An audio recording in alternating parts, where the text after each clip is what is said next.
Good morning, Namaskar, Suprabhat, Sat Sri Akal, Vanakkam, Kem Cho. I believe you all are doing really good. I'm C. Ankit Sharma, your income tax faculty for today's session, and today will be the end of salary session. Today is the last class for salary session in which we will discuss the provision of relief topic, the salary due concept, and some questions from test your knowledge, illustration, and previous year questions, MTP questions, etc.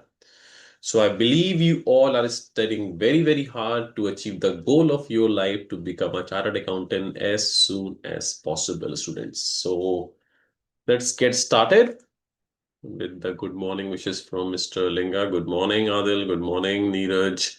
Good morning, Ajay. Good morning, Prajapati. Namrata. Good morning, Shamli. Good morning, Tiwari Radheshyam.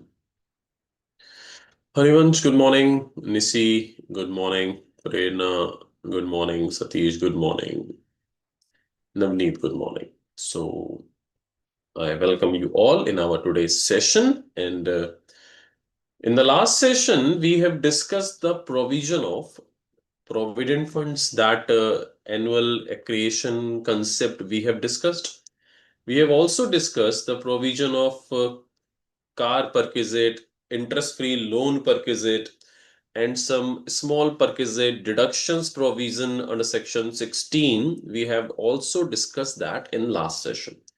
So I would like to ask someone who will explain me the provision of deductions under section 16.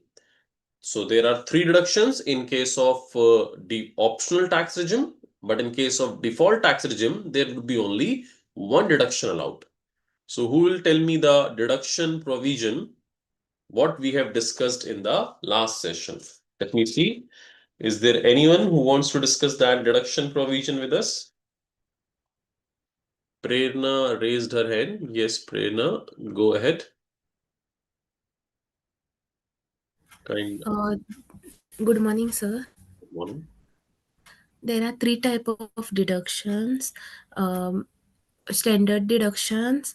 It is for the old regime, 50,000, and for the default regime, 75,000. Then entertainment deduction is first is actual amount.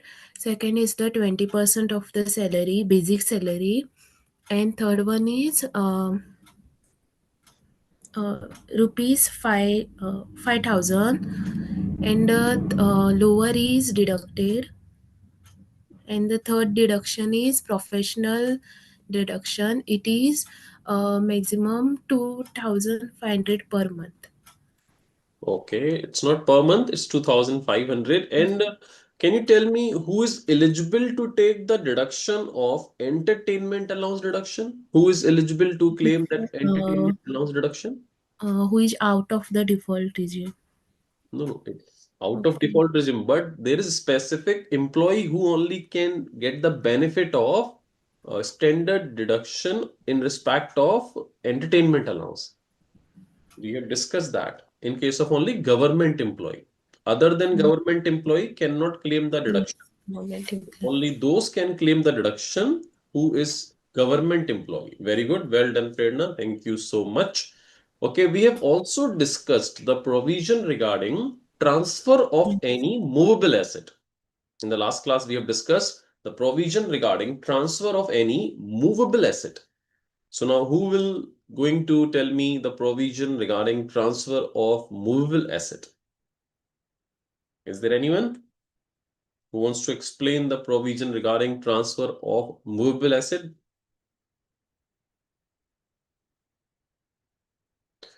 Except Prerna, anyone else? Where is Shalini Tiwari? Oh, Harsh is there. So Harsh, yes, please go ahead. Good morning, sir. Morning. Sir, if there is computer and electronic item, then actual cost minus 50% of cost on written down value. Right. If motor car, then actual cost minus 20% on written in value each year, each completed year. Complete year. Good. Any other asset, then actual cost minus 10%, but straight line method. Very good. Well done. Very correct. So that was provisions we have discussed in the last class. Now let me see if there is any query regarding it. Shamli answered about the deductions provision. Standard deduction 50,000, 75,000, default tax regime. Absolutely correct, Shamli. But I don't know why do you not raising your hands? Only one or two students raise their hands for answering. But if you know the answer, if you can write it down the answer in chat box, why don't you raise your hand and speak? That would be a really good interactive session between all of us. Anyway, well done, Harsh. Well done. Next, we are discussing now the provisions, what we were discussing in the last class regarding the illustration number 10. Somebody was, I guess you have gone through with those illustration provision.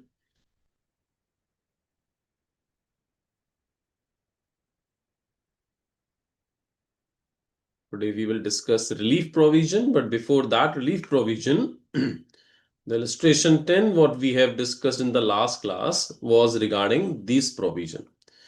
And there was some confusion regarding the applicability of rule number 3B and rule number 9D. So I'm just explaining that confusion with the help of a chart. So illustration number 10 was there, what we have discussed. And there was a confusion regarding this point. Let me show you.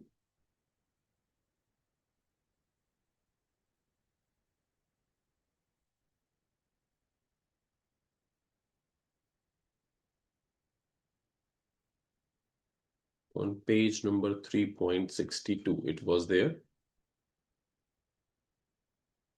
So I guess in that illustration, the rule number 3B is clear for all of you. The problem is with rule number 9D, which was regarding the interest applicability in this case. So I am explaining that which has been already given in the solution, but not in detail. That was the provision, what we have gone through. And this is what we are discussing, because this calculation cannot be asked in the examination because it would be compounding interest. It would be really difficult that you would be able to calculate the interest provision on these points, because you need to be calculated with compounding interest provision, and technically it won't be able to solve it. But what exactly that is saying, this part, which is applicable for assessment year 25-26, and exactly this note, which is applicable for assessment year 26-27, that I am explaining to all of you with the help of a simple diagram. So illustration 10 for assessment year 25-26. So there were two applicability. One was rule number 3B. So we have to calculate the TP according to it.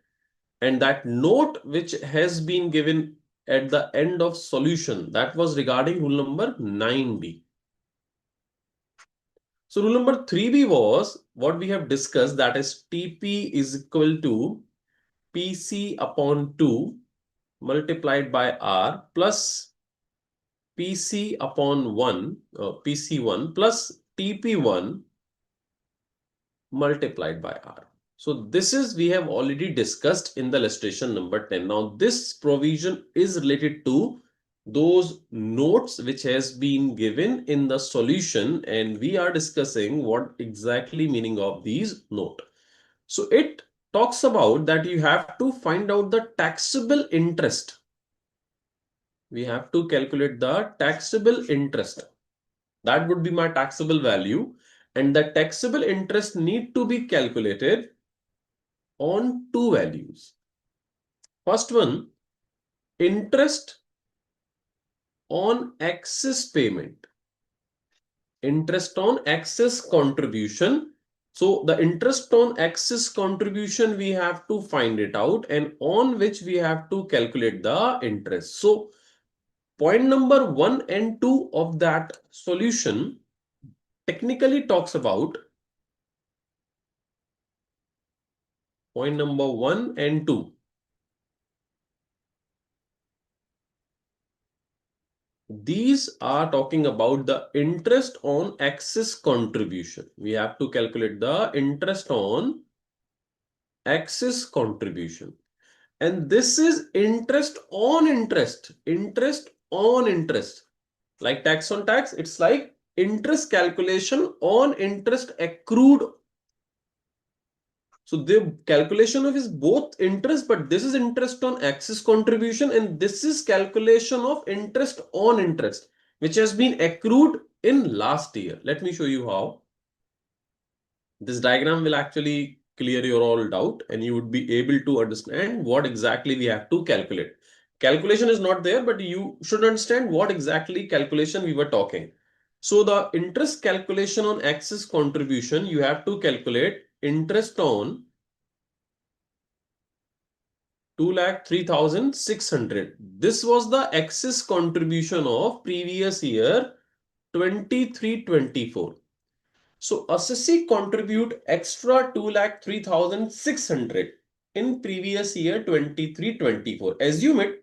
Suppose I have made an FDR in 2023-24. Fixed deposit receipt in a bank in 2023-24. And in now my previous year, this is my previous year 24-25. That means assessment year 25-26. So if I have made an FDR in previous year 23-24 for 2,03,600 rupees. So I will get the interest on that FDR in the next year and in every year automatically until it has been redeemed. I am going to get the interest upon that FDR amount which I have made in 23-24. So I must have received interest in 23-24 and now I will receive interest every year on that deposit of 2,03,600. So that was interest on 2,03,600. This is an excess contribution of 23-24. Understood? Now, in the current year also, I have made excess contribution of 5,27,600. Total contribution was 777,6600 we have calculated. So in the current year, I have made a new FDR. Suppose these are just like an FDR. This is not technically FDR, but it is kind of a contribution. So we are familiar what is the meaning of FDR. That's why I'm explaining you just like an FDR. If I have made an FDR in 23-24, then I must have received the interest in 23-24 and I will receive that interest for every year. So next year also I have received interest on this 2,03,600 and the current year excess contribution is 5,27,600. Suppose this is a new FDR of this year. So I will receive interest on this FDR also. This is excess of 24-25 contribution. Understood? So these were the interest on excess contribution. Now the second part, which is interest on interest accrued. That is also going to be taxed. Interest on interest accrued. Now in previous year 24-25, there would be an interest on which interest also need to be calculated. Let me tell you what.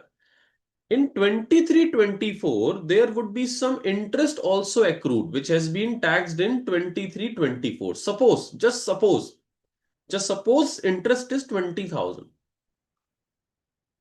So that would have been taxed in previous year. Like this interest, what we are calculating in this year, in the same way, some interest must have been calculated in previous year 23-24.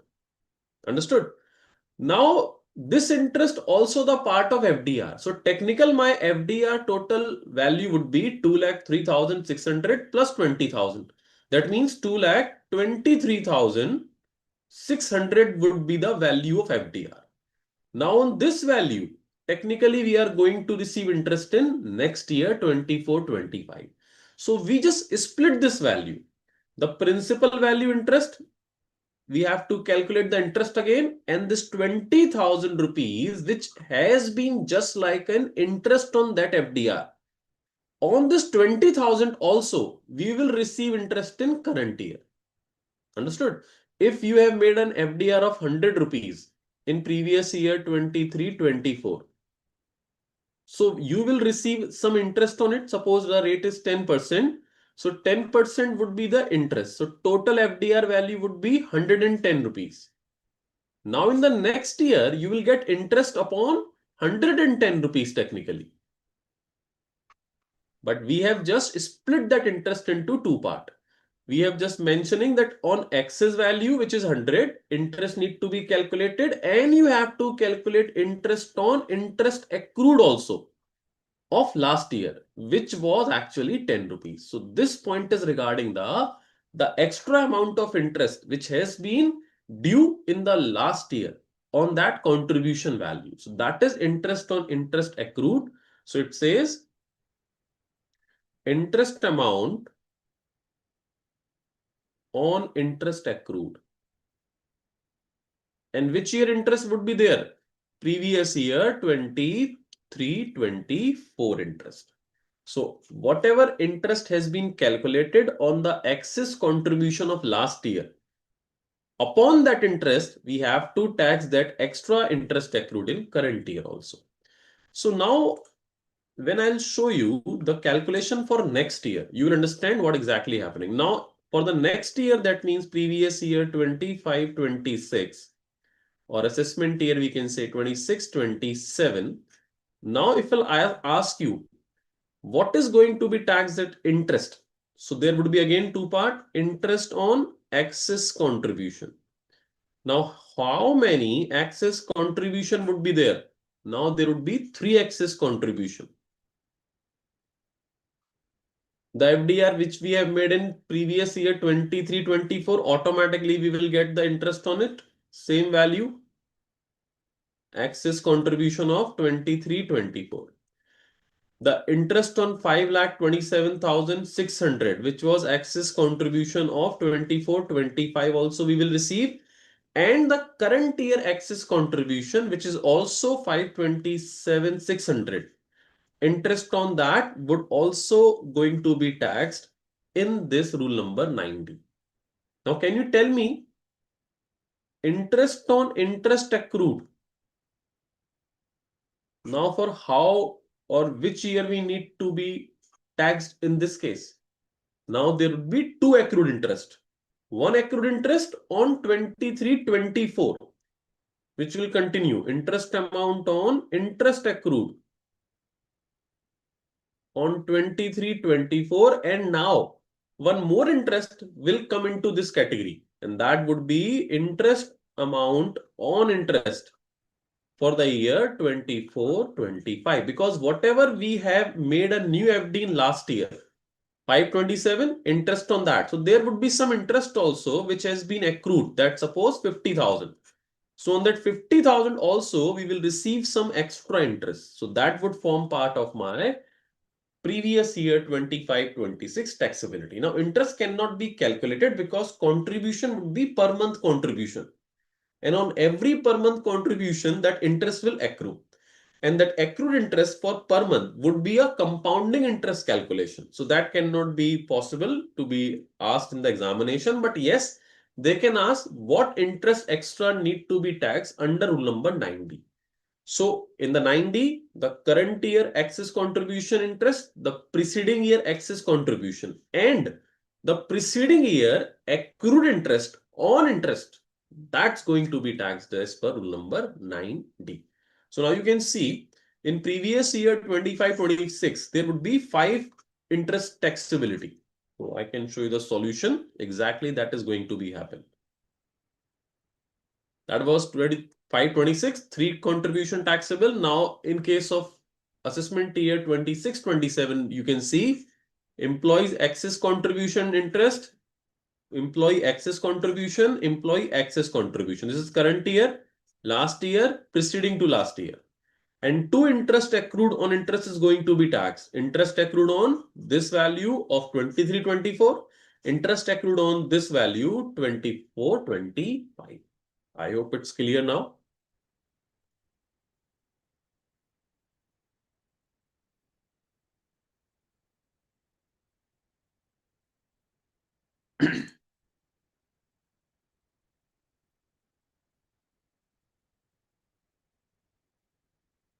Compounding of interest, correct. Okay, Galtian is saying clear, sir. Well done. Kuldeep is saying an interest will keep accruing every past year. So interest on interest for every past year has to be taxed. Exactly. That needs to be taxed every year. But we cannot calculate it because this interest needs to be calculated per month.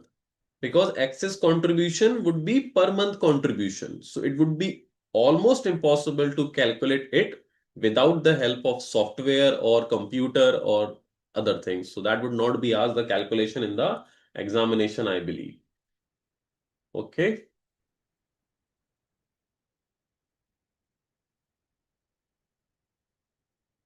Clear, clear. Well done. Chalo. Next topic, what we are going to discuss today is this is relief. This is our last, you can say, the technical topic regarding the topic which is related to our study material regarding the provisions is here. Now, relief provision is nothing new. There is no new concept in the provision what we are going to discuss, that is relief in case of arrear of salary, advance salary, etc. There is just a method of understanding for the purpose of taxability. Let me show you with the help of an example first. I'll solve an example regarding relief. Then you would be able to understand the provision so easily. Suppose what is happening, Mr. A is working in an XYZ limited company. In previous year, 25-26, suppose his salary was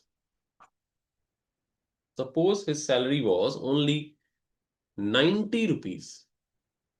Only 90 rupees. So his salary was only 90 rupees, including all allowances, etc., etc. All current year allowances, perquisite has been included. So his salary was suppose 90 rupees.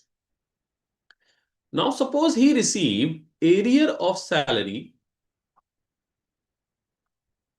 In this year, he received arrear of salary from previous year 23-24, which is related to previous year 23-24, 10 rupees. So I believe you must have still remember what is the meaning of arrear of salary. Arrear of salary means, who will tell me the meaning of arrear of salary? Raise your hand. I want to listen. What is the meaning of arrear of salary? So who is going to tell me the meaning of arrear of salary? We have discussed it.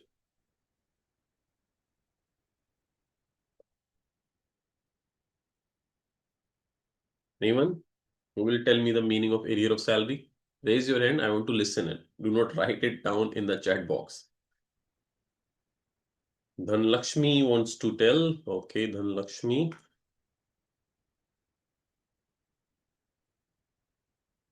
Yes, Dhanlakshmi, go ahead. Can we... It is in retrospective effect, sir. In It is short, if you wanted to say, okay.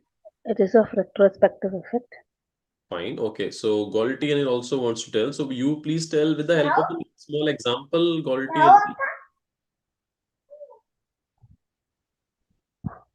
Galtian, can you explain it with the help of a small example? What is exactly the meaning of arrear of salary?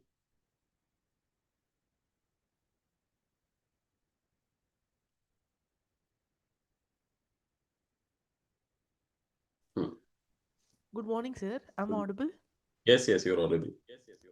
Sir, arrears of salary is simply received during the year, but it is related to earlier years, not due in earlier years.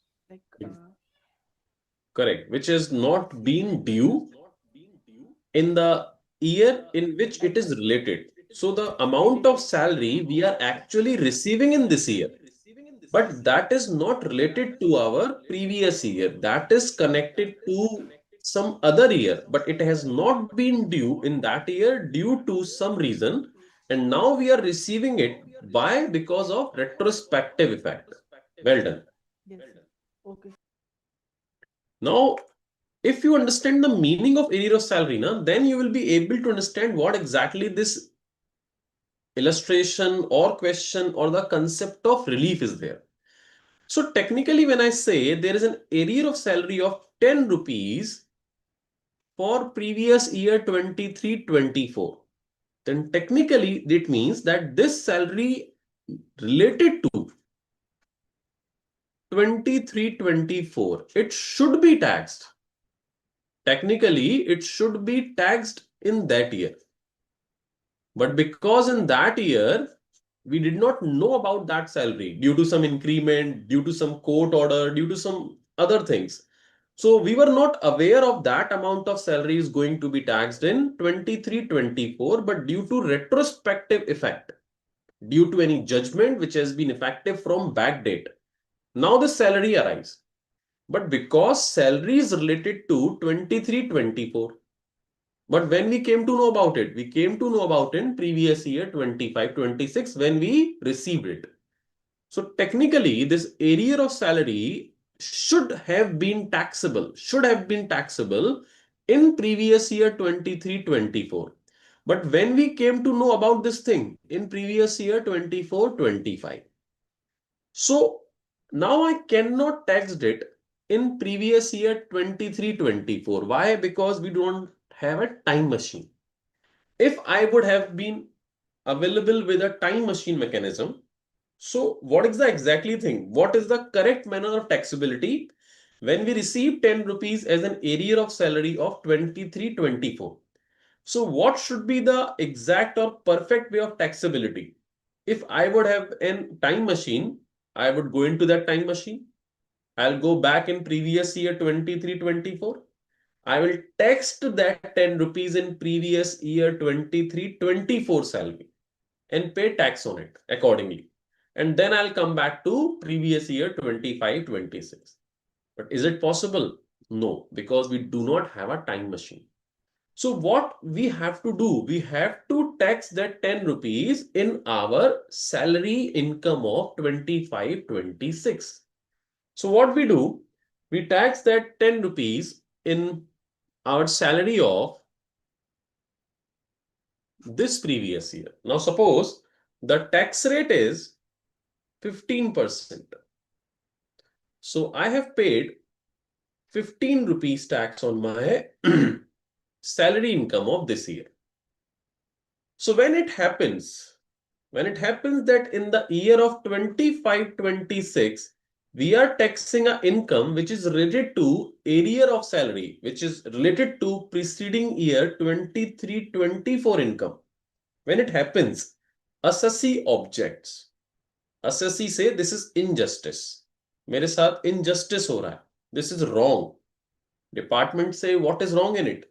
कहता है if it would have been taxed in 23-24, if you will provide me a time machine, I need to tax it in 23-24. Because if it would have been taxed in 23-24, then my tax liability may be lower than this. Because of new slab rate, because of new deductions, because of new provision of 25-26, this 10 rupees is having higher taxability in 25-26. What it should have been lower if it would have been taxed in 23-24.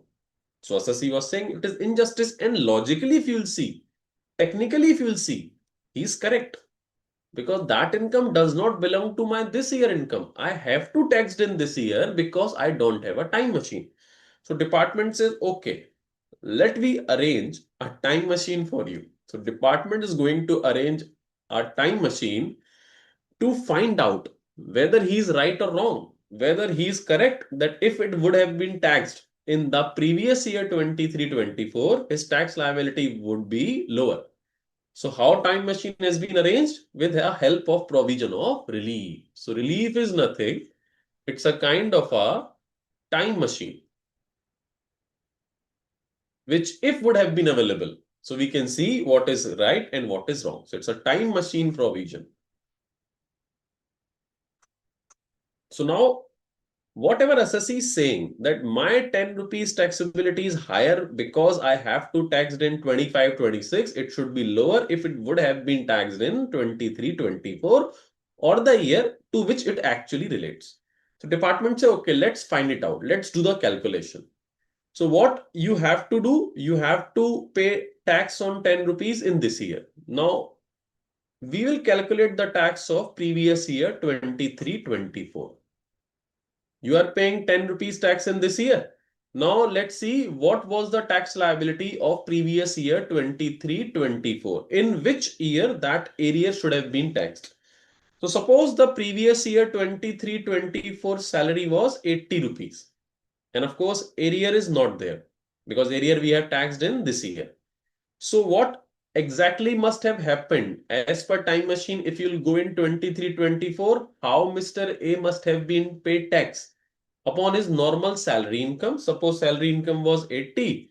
Arrear we cannot tax. We are seeing what actually happened in 23-24 without this arrear income. So his total income would have been 80 rupees. Suppose that year tax rate is 10%. So he must have paid 8 rupees tax in 23-24. So he has paid 8 rupees tax in 23-24 without the taxability of arrear of salary. And in this year, he needs to pay 15 rupees tax due to the taxability of arrear of salary and normal salary income. So total tax what he paid, total tax 1, we can call it total tax 1. He is paying 23 rupees. 15 of current year, 8 in the preceding year, to which this arrear relate. So this is which is actually happening. Because he must have paid tax on 80 rupees, he does not pay tax on arrear because he does not know about it. So when we'll go in the past time, with the help of time machine, we have seen that, okay, he has paid tax on 80 rupees, 8 rupees, and on 90 rupees after including arrear of salary. Now he has to pay in tax in current year 15. So aggregate of tax after including arrear in the current year, he has to pay 23 rupees. So this is what exactly happening. Now with the help of time machine, we will do what he wants. He wants that in previous year, my this income should be taxed without arrear. And where my area should have been taxed? My area should have been taxed in previous year 23-24. So now we are doing a calculation which is required by the assessee. What he desire, what he wants. He wants this, that area should not be included in my current year. So according to him, this is the solution what he wants. Salary 90 rupees. Area of salary we will not taxed in this year because he wants to tax it in the year to which it relates. So if area is not going to be taxed in current year, if it has been taxed in the preceding year, then my current year income would only be 90 rupees. Tax rate is 15%. So technically my tax would be 13.5 rupees. So if as per assessee, if we do not tax arrear of salary in current year, my current year tax would be 13.5. And what should be the impact of that in preceding year? If we'll go back to the time, and now we will tax arrear of salary in this year. So now my salary income or total income would be 90 rupees. The tax rate of this year would be, as per given question, 10 rupees. 10% has been given. So my tax of that year now would have been 9. So whatever the tax for this year was 15, now as per what assessee wants, the tax would remain 13.5. The tax which was 8 rupees earlier, now due to arrear of income, it should have been 9 rupees. So total tax of both here, that is called total tax 2. As per assessee, what assessee was saying, according to it, if we have calculated his tax by taxable the area to the year in which it relates, now my tax liability would have been 22 rupees 50 paisa. So now you can see what income tax is doing. Income tax is taxing this 10 rupees in current year because we cannot tax in 23-24. In 23-24, assessee already paid tax on 80 rupees income. Because arrear of salary, we were not aware of at that time. It has not been due, not received in that year. So we were not aware that there would have been any arrear of salary, etc.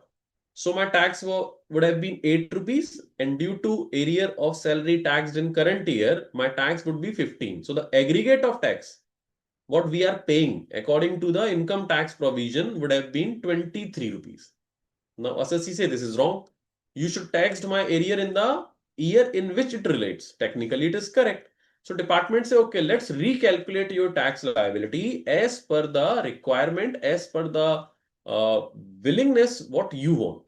And in that case, we just checked that if we have taxed this arrear of salary in the year to which it relates, on papers we are just checking it, then you can say the tax liability of assessee would be less, aggregate of tax liability of current year and that year, 22.50 rupees. Now, after seeing this both tax liability, can you tell me whose opinion is correct? Assessee was correct or not? Do assessee need to pay lower tax if it would have been taxed in the year to which it relates? So assessee logic for the taxability of arrear of salary in the year to which it relates was actually correct, because if it would have been happen, he needs to pay less tax. How much? Now this is called relief. Relief say if tax 1 is more than tax 2. So this is my tax 1. When relief will applicable, the apply relief will apply only in those cases when tax 1 is more than tax 2. So you can see that my tax 1 is 23 rupees and my tax 2 is 22.50. So technically, relief would apply in this case because my tax 1 is more than tax 2. And how much would be the relief? The relief would be same, tax 1 minus tax 2.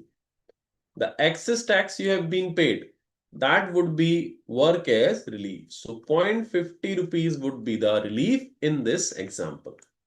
What we will do, it's now kind of a discount. Due to this scenario, what is actually happening? You are actually paying extra 50 rupees of tax, 0.50 rupees of tax. So what you will do, you can claim this as a discount from the current year tax liability. The current year tax liability is 15.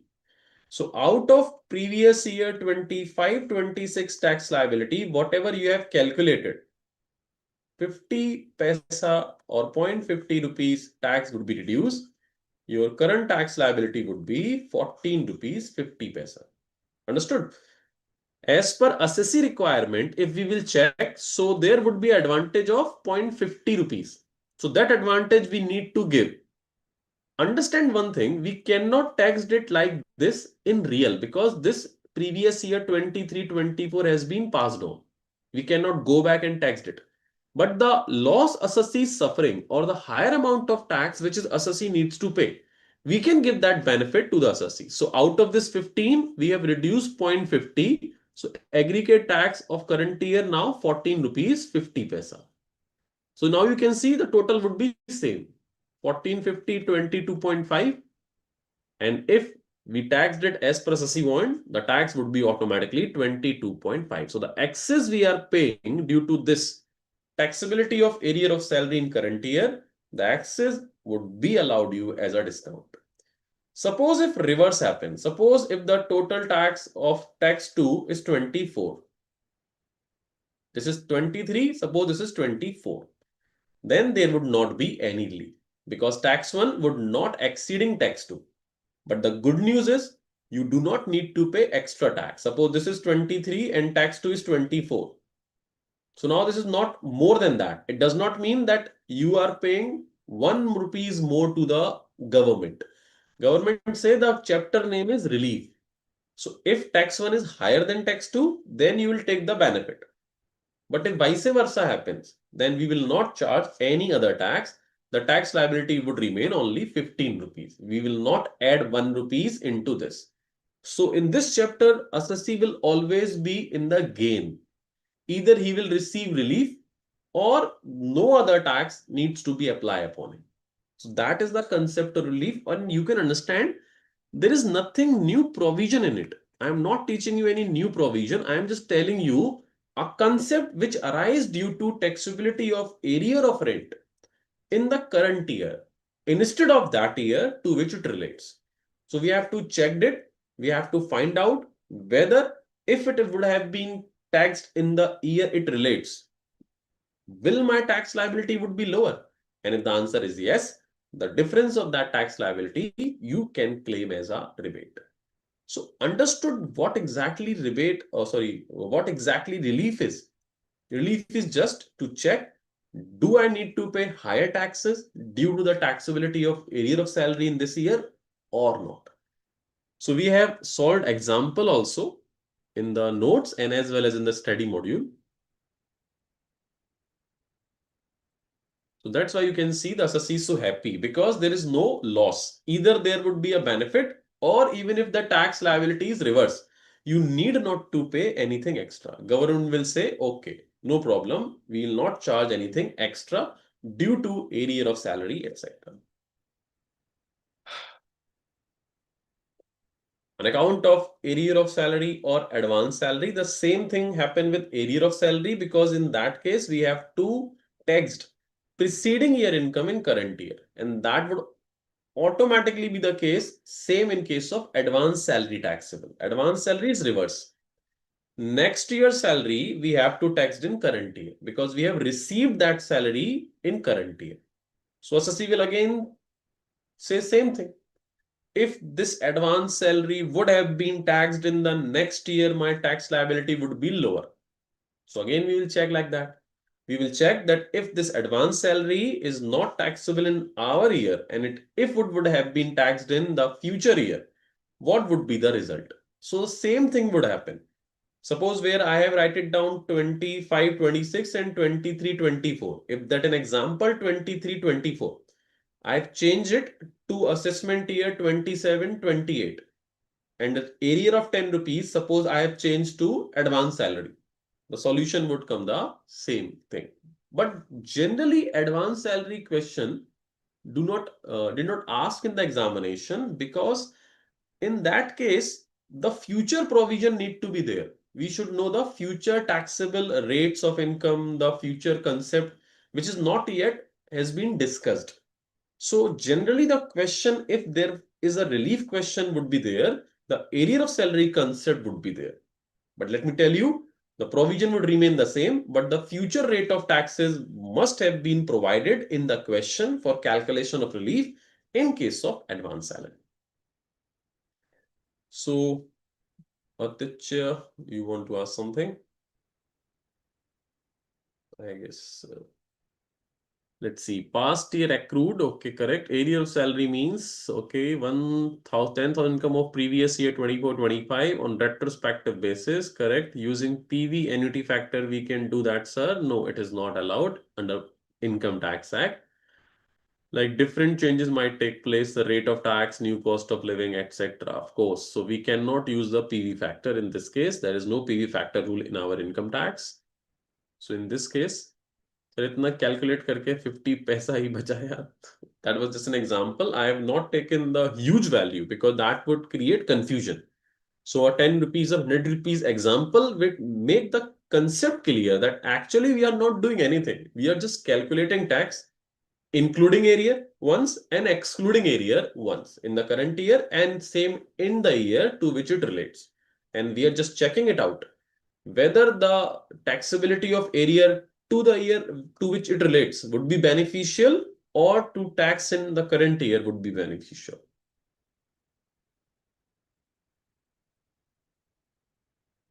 So over here. So now you can read this 12 months or a per month payment of profit in lieu of salary, etc.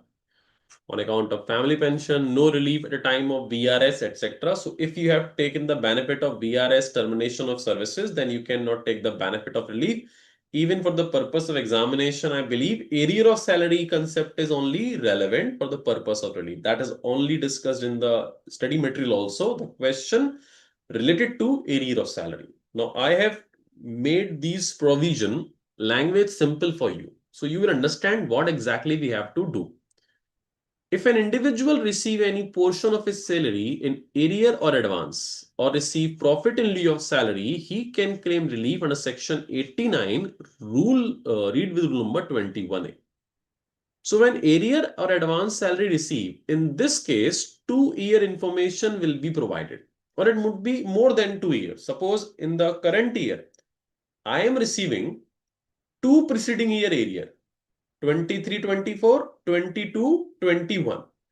So the year to which the area related, those year would be called year 2.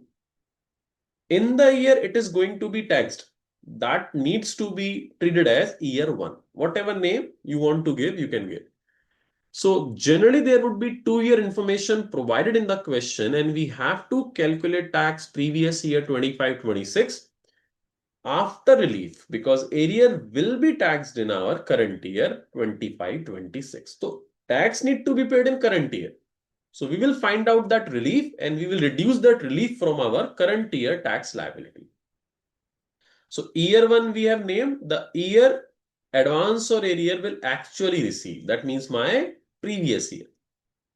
We have named year 1 the year to which actually that amount is going to be received. And year 2 we have called that year to which it actually related. That means preceding previous year. To which year this advance or arrear related. Suppose if previous year 22-23 arrear received in 25-26, then we are calling 25-26 as year 1, and this is called year number 2, 22-23. Now step number 1. What I have explained in this example. This was step number 1, what we were doing. This is called step number 1. And this is called step number 2. Step number 1 is saying just simple thing. Include the arrear in the current year income and calculate tax, which is actually we have to do. And calculate tax on that year of income to which arrear relate without including that arrear income, because we have to tax that arrear in the current year, and that year tax need to be calculated without including arrear. And the second step is vice versa. Now remove arrear from current year income and tax that arrear into the year to which it relates. That's it. So this is just permutation combination. We are not doing anything new. If you'll understand now, that is starting the main mathematics calculation. Step 1 is saying tax on year 1 income including arrear. Tax on year 2 income excluding arrear. This total would be total tax number 1.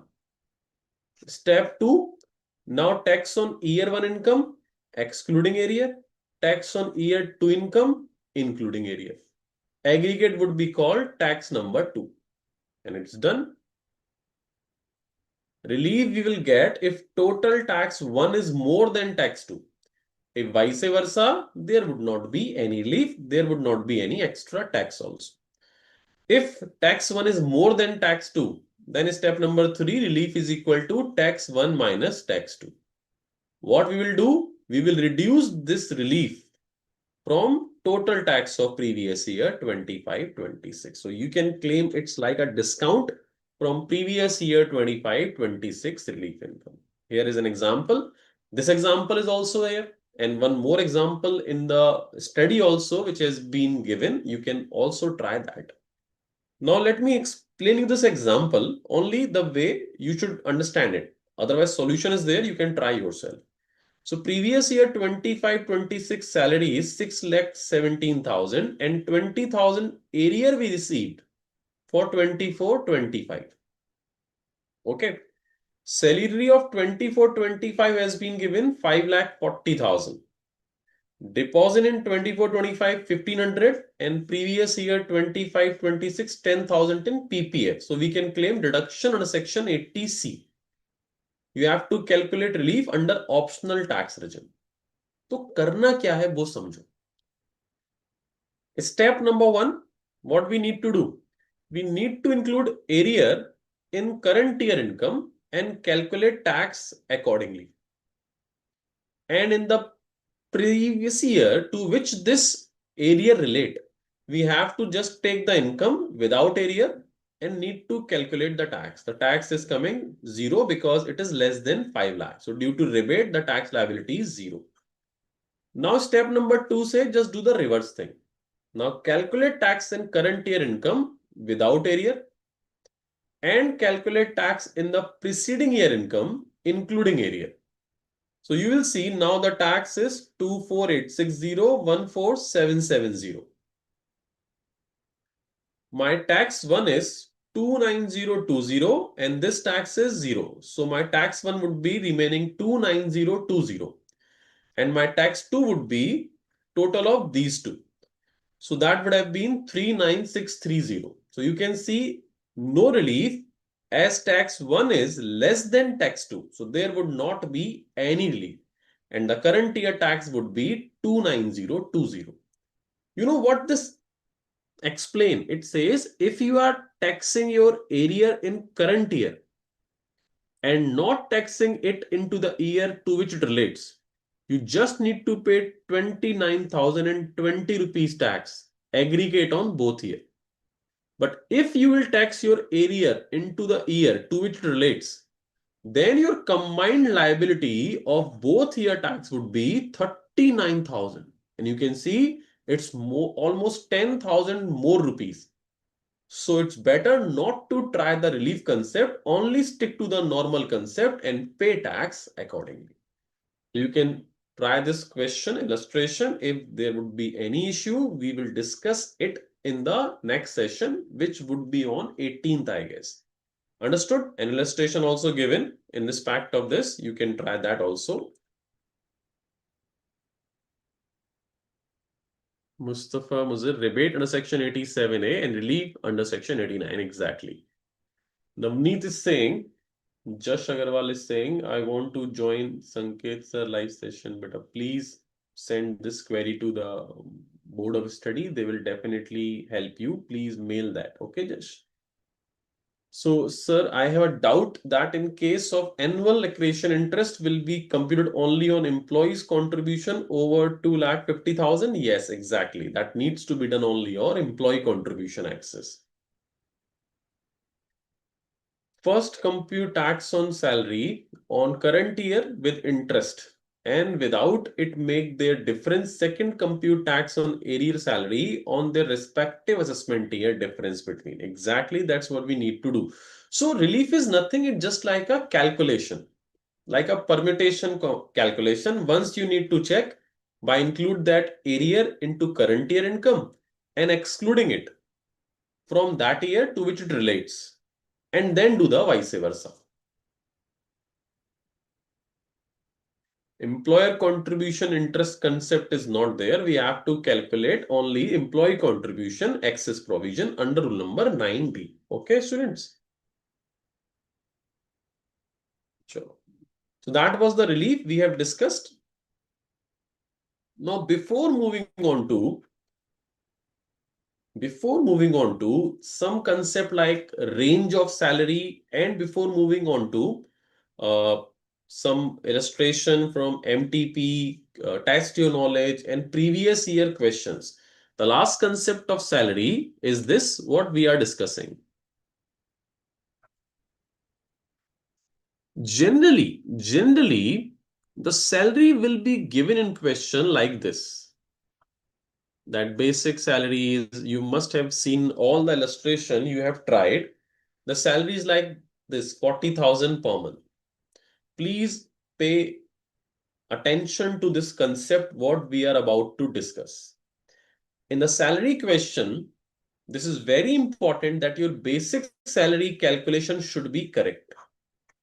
If basic salary calculation goes wrong, then whole question will actually could be wrong due to the impact of basic salary provision on HRA concept, gratuity concept, leave encashment concept, retirement benefit, retrenchment, provident fund provision, rent-free house, etc.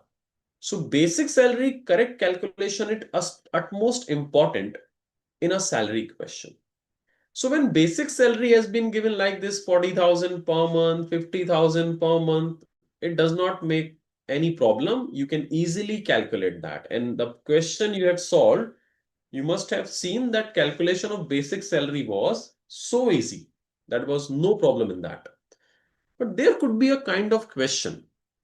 Suppose the basic salary has been given like this, 40,000 dash 5,000 dash 60,000 per month.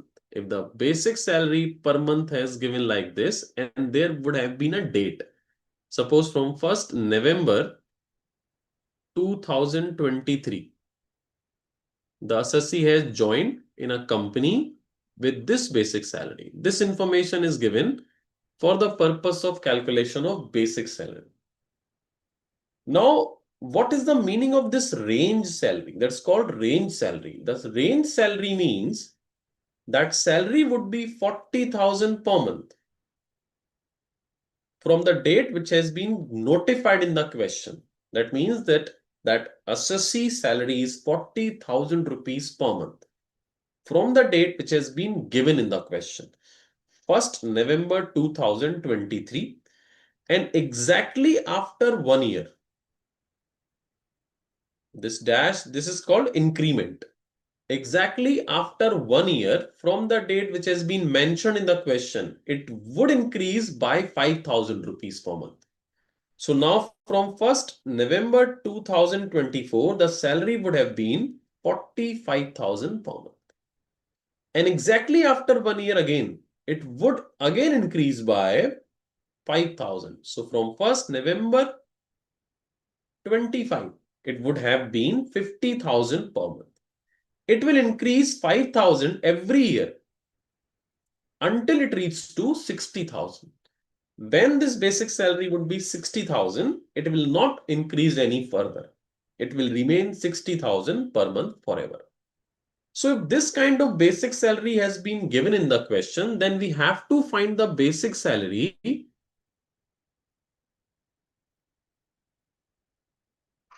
for our previous year. Our previous year is 25-26. So technically, I want my salary from 1st April 2025 till 31st March 26. So with this range, with the help of this range, you can see from 1st November 2026, it would be 55,000.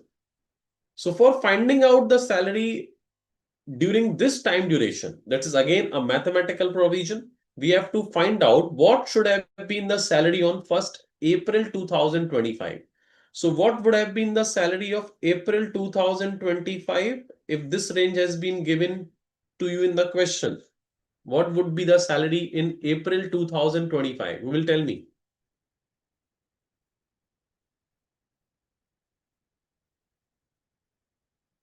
Mr. Neeraj is saying 45. Atich is saying 45. Pooja is saying 50. Mr. Linga is saying 50. Anyone else? Lakshita is saying 45. Theosami is saying 45. Nagarj is saying 50. Student, this is not a question of income tax. No salary provision is actually we are discussing in this. This is simple mathematics.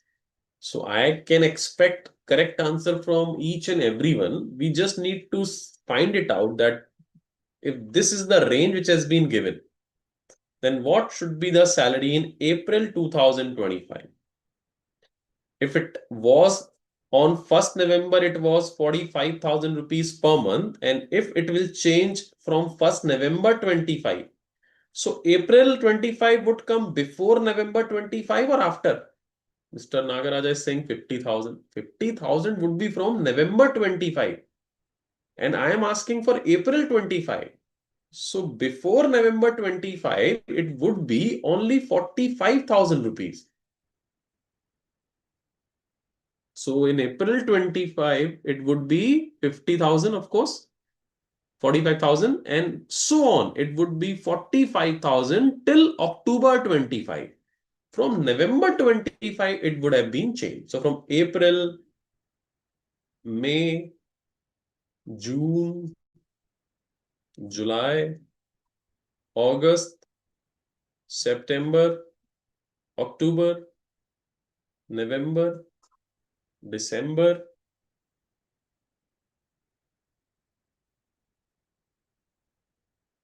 January, February, March.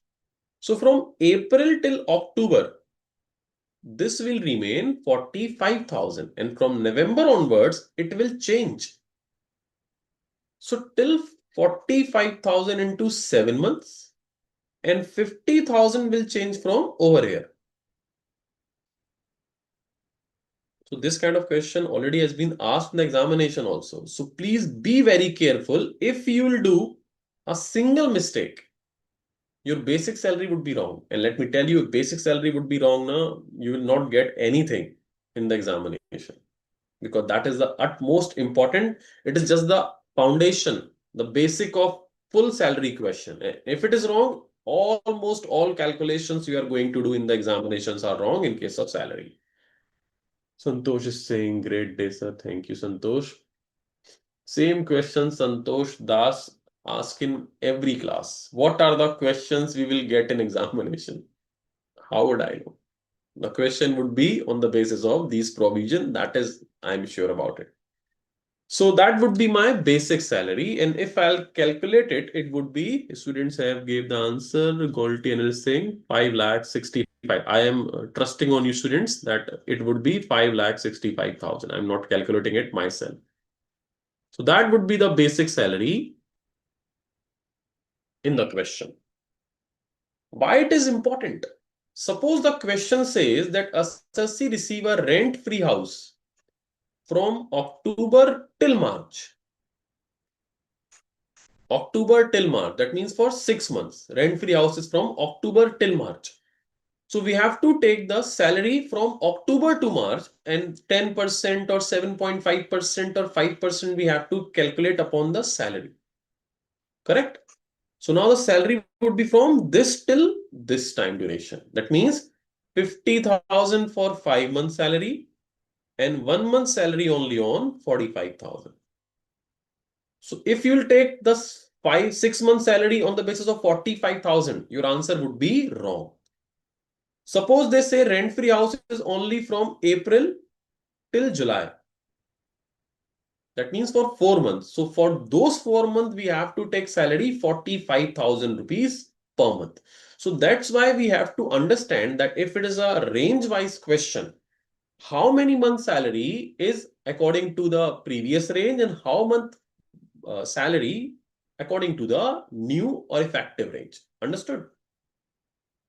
So this was the easy thing. Now in this question, there could be a possibility. There could be a possibility. This would be 7 months and 5 months salary information which has been given in question. So there could be possibility that question may be more complicated.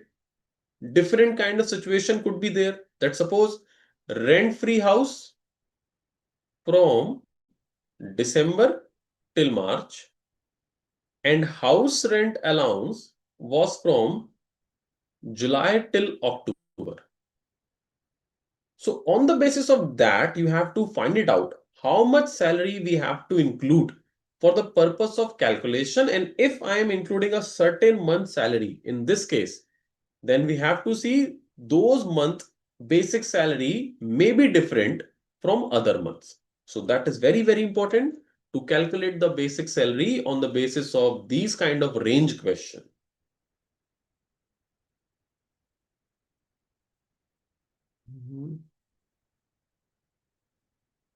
Yes, it's very, very careful calculation, because I request you all, please read the question very, very carefully and find it out. If that range-based question is, then there would be different basic salary and there would be calculation for rent-free house, HRA, etc. could change because we include the salary. So if they are not for full year, they're for part of the year. So what that part of year basic salary we have to see. Kuldeep, is salary be based on month range of allowances? Exactly. Mustafa is saying, sir, if in calculation of any salary or any computation of income, we have to write provision in notes too, and possible to give section number also in notes, right? Yes, you have to show in the working notes how the calculation has been done. If you are sure about the section, then you can of course mention that section also. Galti saying, sir, yes, sir, basic salary would be different increment and house rent. Exactly. Correct. Chalo. So those were the provision of salary, what we have discussed, and I guess we have covered all the provision. Yes, now time to discuss some test your knowledge question, MTP question, RTP, and case scenario.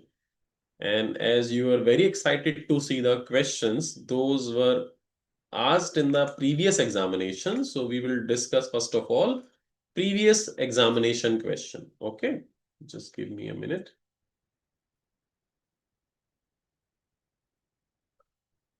Aditya is saying, sir, how to recognize this performer? What does that mean, Aditya? How to recognize? You need to maintain this range-based salary in working note. In the final performer, you have to write it down the basic salary only, the main solution. This would be the part of your working note. Okay. Let me show you the question which has been asked in the examination. This is our May 2025 question we are going to solve. Let me show you that question. May 2000.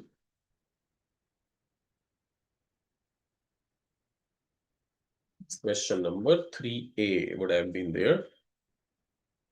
That is in two parts. One is related to salary and the other is related to house property. So we will solve the only salary part out of it. And some more examples which could be asked in the examination that we will also discuss.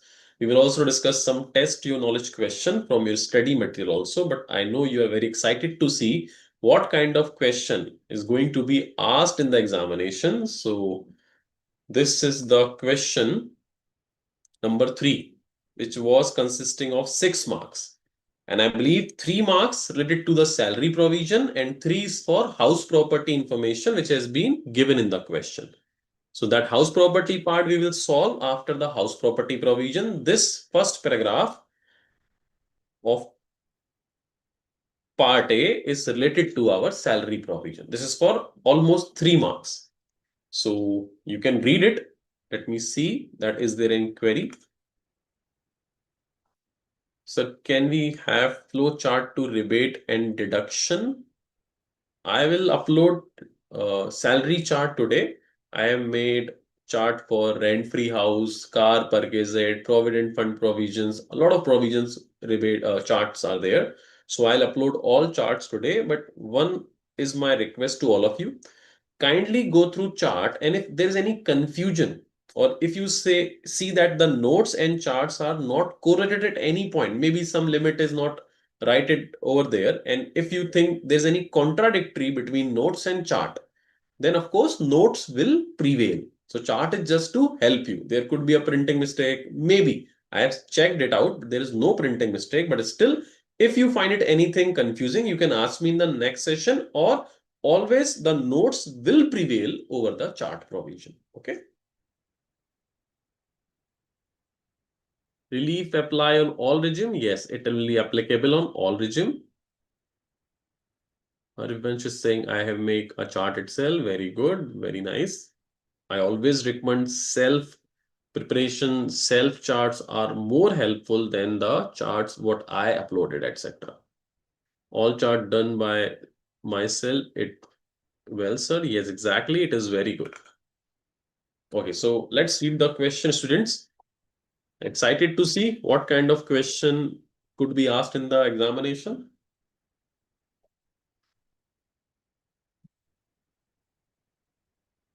Mr. Sandeep, manager in CTA, and listen to me very carefully. I am not going to solve this question for you. You are going to solve this question for both of us, for us and for yourself also.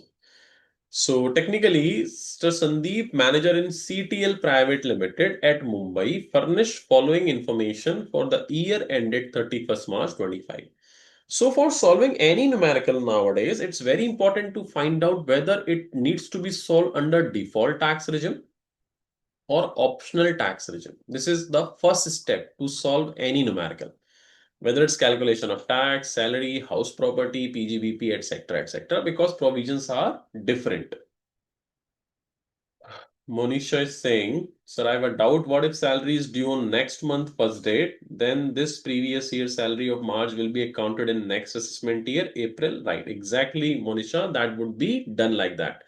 In that case, our salary structure will change. 1 month extra salary of previous salary would increase, and the salary of this year March would go in the April. So that would change our salary structure. Last example, the salary was, I guess, 7 month and 5 month. That would change as per 8 months and 4 months.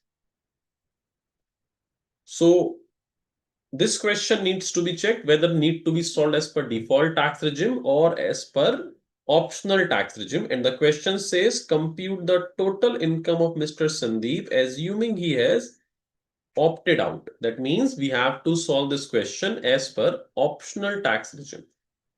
Mr. Nagaraja wants to ask something.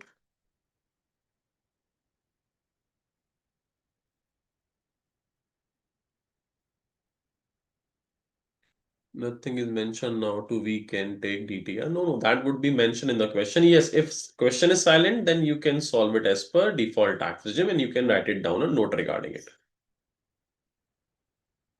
Mr. Nagaraja, you want to say something? You raised your hand, I guess. I guess by mistake. Sure.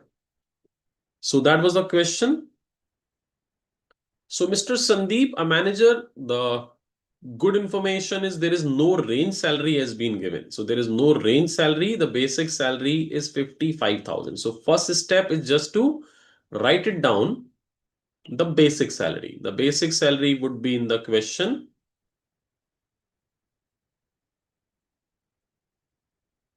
How much I should write the basic salary, student?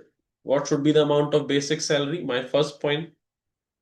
Basic salary, how much?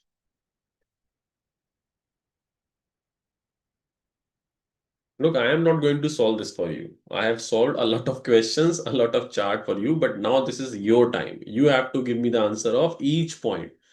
So I can see whether you are able to solve exam level questions, and actually you can check also yourself that whatever we have studied in last 5 sessions, whether it's worth it, whether I am able to solve the question which has been asked in the examination. If it is so, that means we have actually completed the syllabus or the topic correctly. Aditya is saying 660, of course. Prerna 660, 660. Nagaraja is saying 52,500. Why that is 52,500? I am just asking about the basic salary right now. Only the basic salary. So, of course, the basic salary would be 55,000 rupees per month. So, accordingly, for the year, it would be 6,60,000 rupees. Clear? Of course, everybody understand what we need to include as basic salary. Now, the second thing which has been given in question is an entitled to a commission of 2,500 rupees per month. So commission is also taxable. Yes, if it would have been percentage commission, then we will include it for the purpose of house rent allowance, etc. But normal under the add of salary, commission would be including. How much commission? Of course, 30,000 rupees. Any confusion till now? Of course not. Now there is a rent-free house perquisite is there. This you need to solve yourself. A company-owned accommodation is provided to him in Mumbai. Furniture costing is 2,40,000 was also provided. So now here is furnished accommodation is here. And for furnished accommodation, first of all, we have to find out the unfurnished taxable liability. The unfurnished taxable value, and then we will add the furniture taxable value. So for the purpose of unfurnished taxable value, we have to find it out whether the property is owned by employer or it is on rent. Clear? So as per the information given, can you tell me, is it owned by employer or is it on rent? Look, maximum student have gave the calculation answer also to me, and I believe I am seeing that almost all answers are correct till now. It is owned, of course, because the word has been used, provided to him in Mumbai.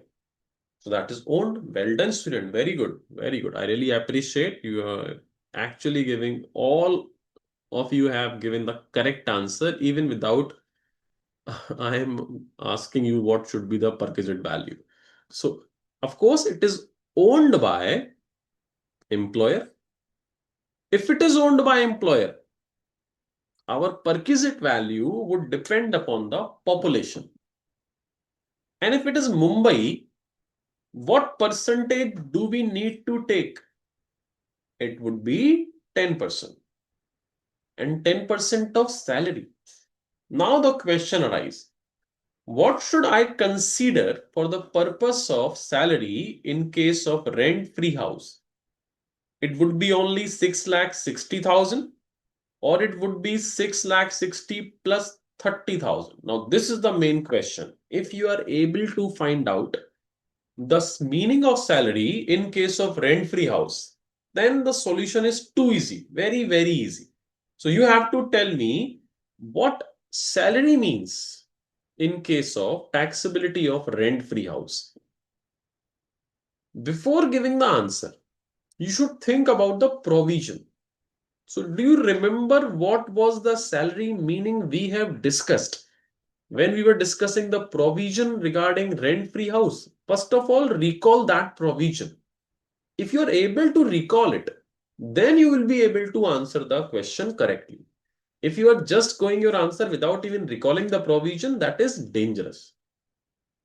Yes, Adil, correct. It is all monetary payments and DA is only that which is as per terms of retirement. And that was all monetary payment. All monetary payment, and DA is if it is as per retirement benefit. So basic salary a monetary payment we need to include, and commission also a monetary payment, so we have to include the commission also. Percentage commission is only included in case of house rent allowance, but in case of rent-free house the definition is very simple. It says all monetary payment including all allowances etc., but DA only term part included. So in this example, there is no DA information, so that it doesn't bother us. So if there is no DA, that means then all monetary allowances, all monetary payments you should consider. So in that case, my salary for the purpose of rent-free house would be 6,90,000.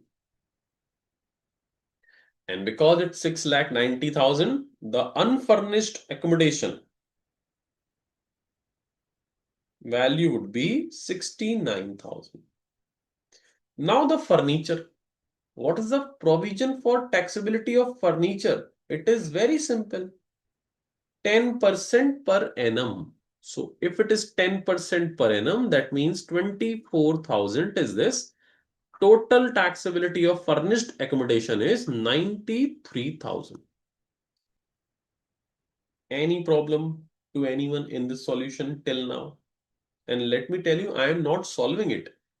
Most of you have given the correct answer already before I have asked you to solve it. So it really feels good that you are able to solve a question which has been given in the examination. Clear? Now the third point. He took a personal loan of 3 lakh on 1st September 2024, on which the interest is 7.75% per annum was charged by the company. The entire loan is still outstanding SBI rate of interest on 1st April 24 is 12.75. So how much interest needs to be taxed? That is a taxable value of concessional rate of interest. Taxable value of concessional rate of interest. For that purpose, how much needs to be taxed? Harsh is saying 4.5%. Harsh, how it is 4.5% beta? How it's possible? So the difference of SBI rate and the rate actually charged by the employer, that difference would be there. And the difference is 5%. So we have to charge 5% as our taxable value. The good thing is, it says whole amount of loan is still outstanding. If it would have been given that 10,000 rupees per month out of the principal amount has been paid every month, then we have to find out the closing balance at the end of every month, and aggregate of that balance we have to calculate the taxable value. But this is not the case. So what exactly is happening? Whenever we go through with the provision, we have to understand each and every kind of concept in it. Whether it's rent-free house, you have remembered under rent-free house, we discussed the unfurnished accommodation, then furnished accommodation, then that temporary rent-free house concept, 24% of salary. After that, we have discussed that if you are owning two rent-free house simultaneously, those were the concept in rent-free house. And what has been asked in the examination? Just a single line provision. So when we discuss the interest-free concept, we have to go through with that concept that if the principal amount has been paid every month. So when we need to understand the concept, we have to understand each and every provision. But that does not mean that in the examination, all those difficult concepts are going to be asked.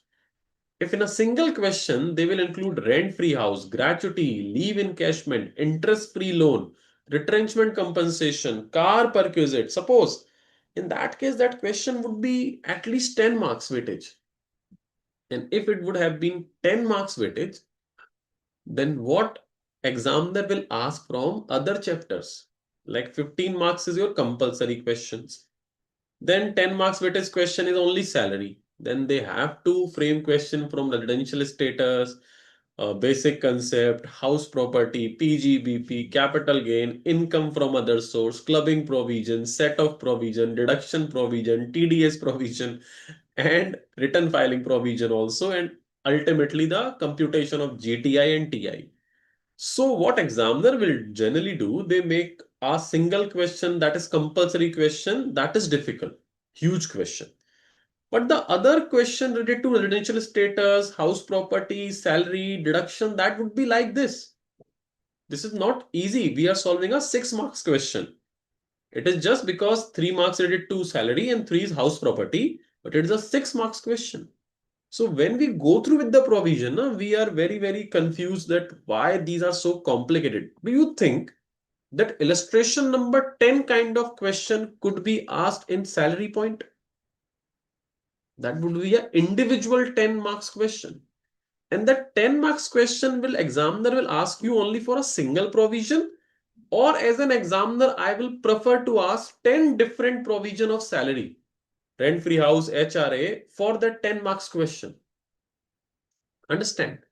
So being an examiner, I would prefer to ask you 10 different provision rather than only asking you to solve a single complicated question of a single provision. So that will restrict me also an examiner that if I'll ask a single provision for 10 marks, then now how I will prepare an examination paper for balanced number of 40 marks questions. So what examiner do? They ask every provision, every chapter. Rather than being focused on a single provision which is difficult and to frame a difficult question for that single provision, they ask each and every point from every chapter of your book. And you can see that this will happen in all kind of subjects. So don't be that much in tension when you go through with the provision. You just need to understand each and everything very deeply. But you will see when we will see solve other question also right after this question, you will see the salary questions are not that difficult. What we were supposing, because examiner will not prepare or make very difficult question for your examination. So that's why now you will see the taxable value of concessional rate is 5%. So how much would be this interest value?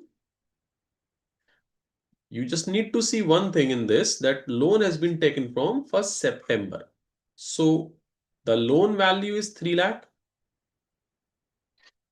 5% interest, and from September till March. So how many months is that? September, October, November, December, January, February, March. That would be taxable value 8750. If you'll add this, and this, that would be my gross salary. And that gross salary would be,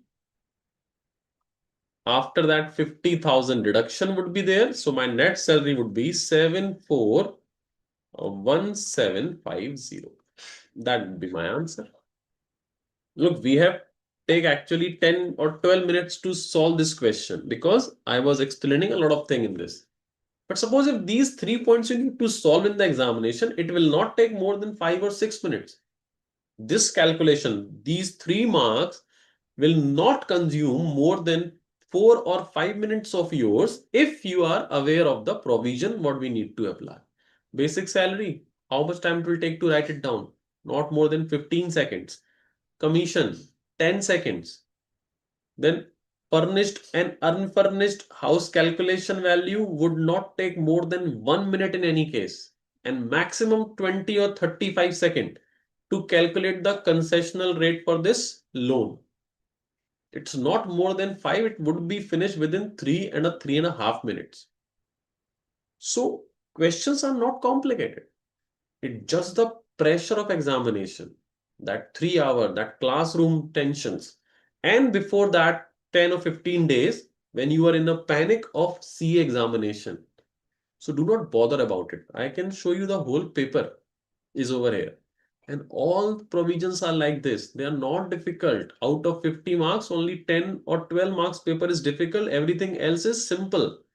The problem is, we do not know which kind of provision going to be asked. In this salary question, the points is which has been asked to us is very simple. But for these points, we have to learn all the provision of salary topic. We have to learn the mobile asset utilization, car perquisite, anything could be asked. But whatever is going to be asked, that would not be very difficult. Let me assure you about it. Whether it's salary, whether it's capital gain, provision could be asked from anywhere. The problem is to retain all the provision in our brain in that time duration of 3 hours, which is actually very difficult due to the pressure we handle. So we will do that. So that's the best way to overcome that pressure is just practice and revision. As many as time you will practice these questions, you will revise them. Your pressure, your fear, your nervousness would be vanish. This is the only way to come out of it. Okay, let me see.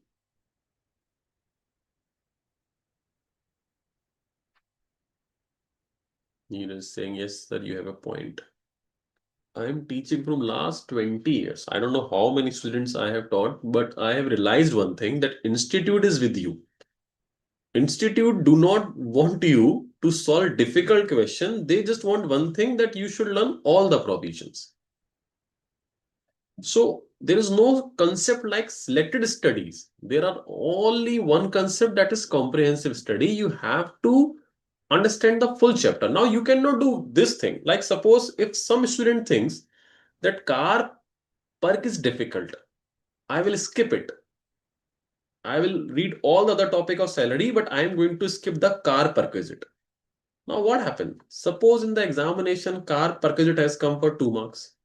And he also skipped one more concept of suppose gratuity or leave encashment. So leave encashment, car perquisite and gratuity has been asked in the question. That is for 4 marks question. So what will happen? You will lose those 4 marks. So that should not be done. You have to read all the provision. You have to learn all the concept. But that would be in easy way, it's going to be asked in the examination. Kuldeep is saying very important guidance from exam point of view. Thanks. Yes, of course, you're welcome. And the paper is only 50 marks. So examiner is in more tension than you. You understand that? If I am an examiner, I am more bothered than you. You just need to solve that paper. I have to make a paper from this much of huge syllabus. And that should be cover each and everything. And that should not be very difficult. And that should not be very easy. And that should be to analyze a student that is he that kind of a student we should promote in the next final level, or he should be a student that should stay in the intermediate level. You cannot understand the problem of an examiner who is going to frame 50 marks paper out of the huge syllabus of income tax. If it would have been asked from me whether you want to be a student to solve the paper or you would be a teacher, I would say I would prefer to be a student to solve this question paper. I don't want to be the examiner because I need to actually maintain a lot of things in that examination paper. Think about it, you will understand how difficult to make an examination paper. Okay, correct answer. Still deduction. Sir, we have to give working notes explanation. You do not need to give working note for basic salary. You do not need to give the working note for commission. You just need, even you do not need to write it down the provision for rent-free house. In this case, this will apply. The simple question you can write it down, owned by employer, 10% of salary needs to be taxed. Salary monetary payment this much, that's it. So how much it will take? So do not try to elaborate or explain the working notes in very much detail. It should be like that the examiner could understand what provision you have applied.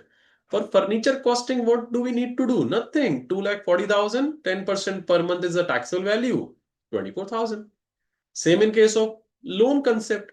The concessional or the free interest is 5%, 7-month loan on 30 lakh rupees. Taxable value is 8750. That's it.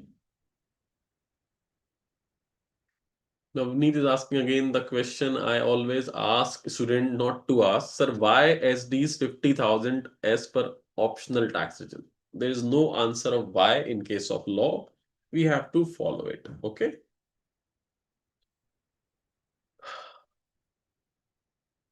Golty and is saying, sir, one thing is true. The examiner is also human being. We should not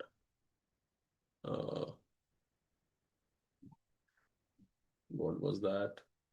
You should not forget that if we can do, we can also do, right? Yes. How many curse words he or she gets after every examination? None of our business. These question comes in MCQ only. Tick. Yes, exactly. Only tick is required. There is no explanation required until it has been asked in the question. Tax will have lot many permutation and combination, like lot many alternate answer, right, sir? Will the examiner consider all those alternative answer? Yes. If you write it down any alternative answer, that would be there. And let me tell you, there is no more alternative, not much alternative cases in tax. And if there's any alternative, do believe on examiner. They will write it down that you have to solve with this provision. That's why they always mention you have to solve the question as per default tax regime or optional tax regime, because if they do not write it down, maybe you have to solve with both regime. So that's why examiner will write it down. So you do not need to take a lot of assumption in any question.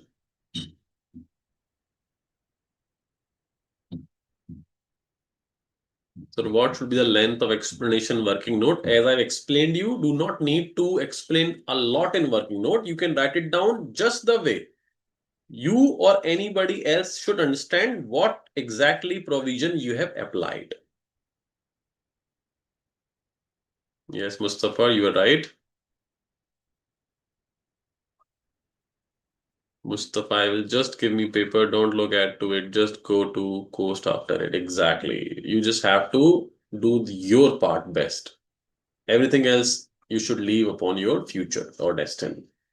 So fine, that was the examination question. So I guess this is now the break time. And after that break, we will do some MTP question and RTP question, which is exactly same. The kind of question which would have been or could have been asked in the examination. Aditya Singh, sir, optional tax regime SD is 50, but examiner give both. What should do? What both? If both, then we have to solve 50,000 reduction in case of optional. And in case of default tax regime, we have to give 75,000 standard deduction. That's it. So,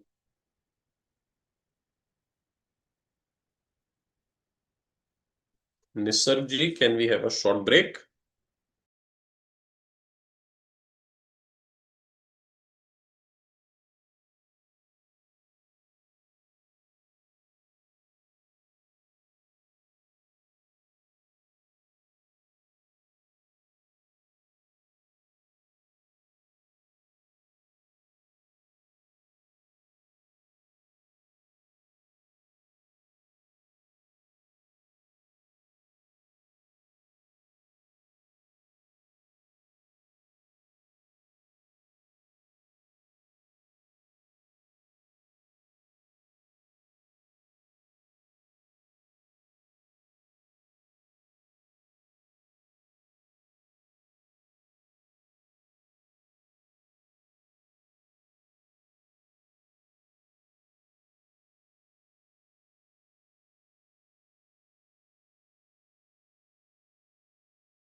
Okay, welcome back everyone. I believe you must have your tea, coffee, etc. So we were discussing the provision of salary, question, etc. and we forgot today to discuss the thought for the day. So before sharing with you the thought for the day, I would like to ask to all of you one simple question. What is the opposite of success? What is the opposite of success generally? What is the opposite of success? Neeraj is saying failure. Of course, absolutely right. Anyone else? Theosami is saying, of course, failure. Anyone else? What is the opposite of success? And we generally answered it, or we generally understand, or we generally say that it is failure. But technically, failure is not the opposite of success. You can see and understand what exactly I am trying to convey with you. Failure is not the opposite of success, it is part of success. Understand, when there is no failure, there would not be any success in your life.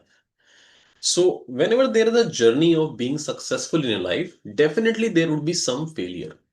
So, we generally think that failure is the opposite of success, but it is not so. It is the part of your success. Without being failed, without being failure, there would not be any success in your life. So I always believe in that once you have failed in something, that is just a journey and the destination would be success. And in that destination, you will have that kind of failure which must have motivated you. So if you have failed in something at some point of time, do not take it as a failure. This is the part of your journey, the journey when you will be a successful chartered accountant. Okay. So that was thought for the day for all of you. Correct. Neeraj saying I failed in my first attempt of foundation and cleared in second attempt. Yes, it happens. I have seen a lot of students, those have cleared foundation in 4 or 5 attempts. But still they will, once they have go through from foundation, they have cleared intermediate without being any unsuccessful attempt, and they have become chartered accountant, even cleared final groups without even once unsuccessful. So it's just a starting point. If that trigger movement has been happened, then it does not matter whether you have failed earlier, it does not matter at all. So it would be the part of your, of course, success, but failure cannot be the opposite of success. Yes, Harivansh, it's a new word. Learn of new word, new things, and getting new ideas on that field. Yeah, the failure would definitely give you something that will give you an experience that how we cannot do something. If you are failed in something, you will at least learn that this thing cannot be uh, done in this way. We have to change our way. We have to revise more. We have to do some more questions. We have to change our way of learning things. So that failure teaches that this is not the way to do something. You have to change something. You have to work hard more maybe. So there will always be a lesson in failure. So be positive in everything.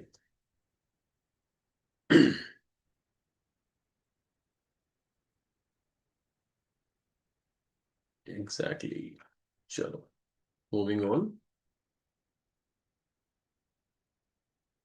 So we are going to discuss some questions now. Let me show you this MTP question. Now, this question is a complete question. The main question that could be asked individually for at least 6 or 7 or 8 marks in a examination. So now this is a full question of salary, and you will see when we will solve it.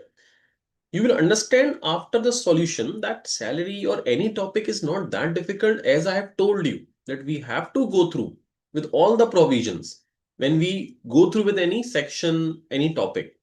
But it is not necessary that all difficult provision would be asked from that question or that topic. So these are the question which is for previous year 24-25.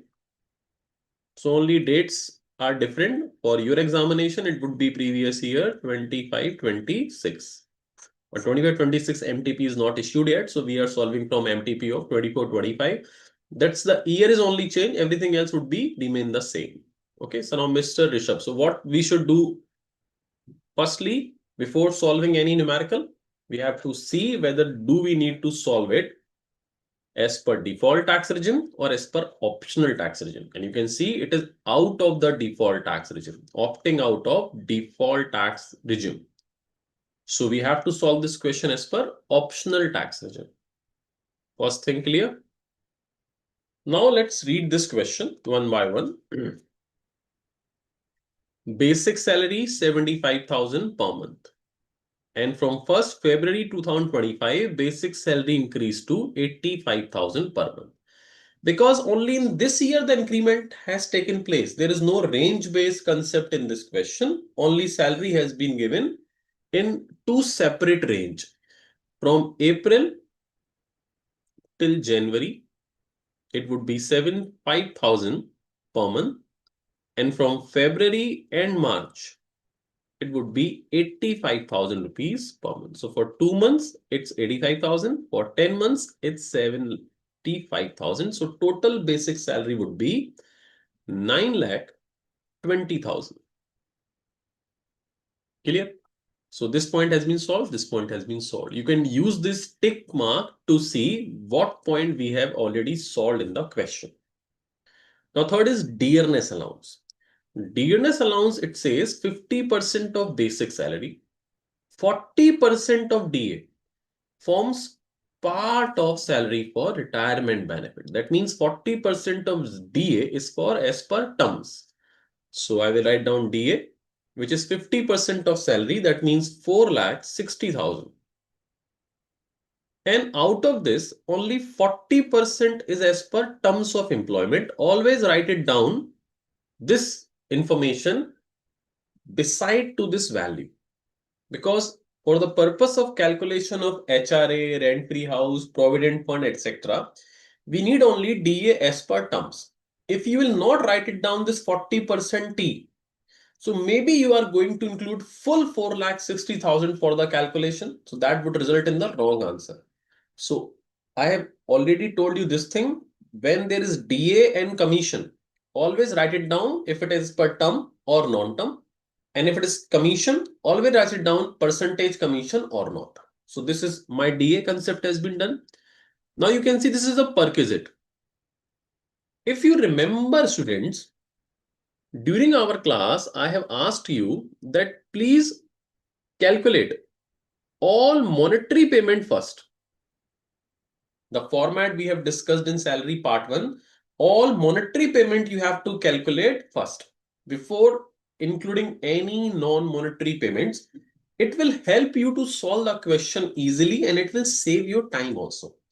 So basic salary was monetary payment. We have considered it. DA is also a monetary payment. We have considered it. Contribution to employer is a perquisite. So I will skip it until I will found there is no other monetary payment left. Professional tax paid, again it's a perquisite, obligation of employee met by employer. House rent allowance, is it monetary or non-monetary? What it is, student? Is it monetary or non-monetary?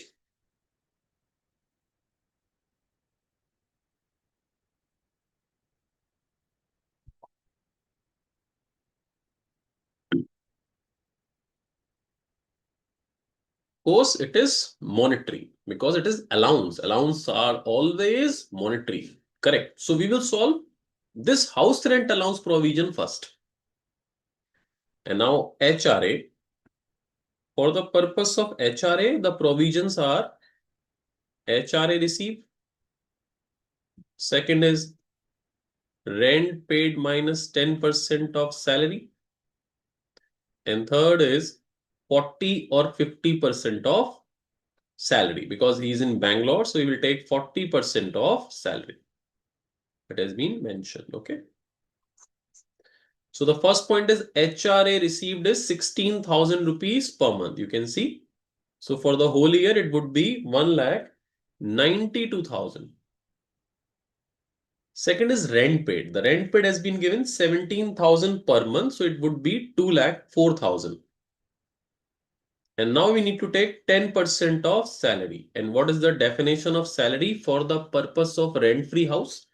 For the purpose of HRA, same as per gratuity C case.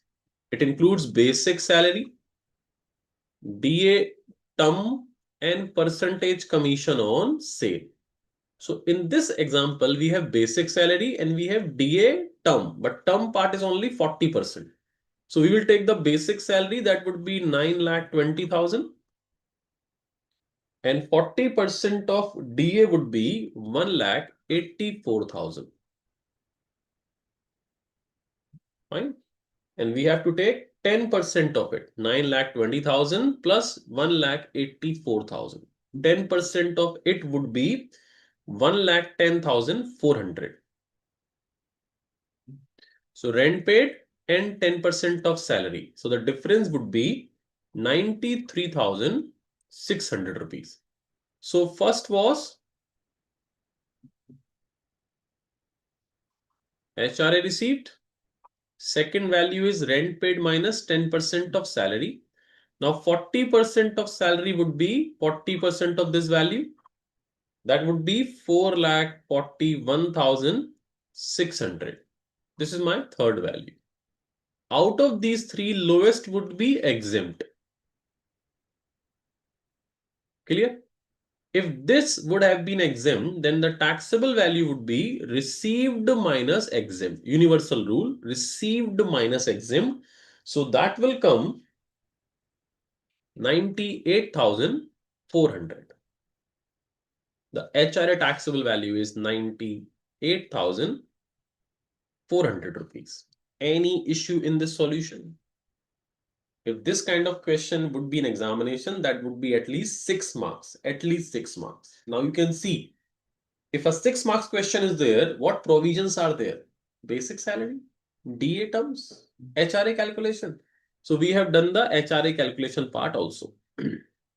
Now loan is a perquisite. Leave travel concession LTC also a perquisite. And that's it.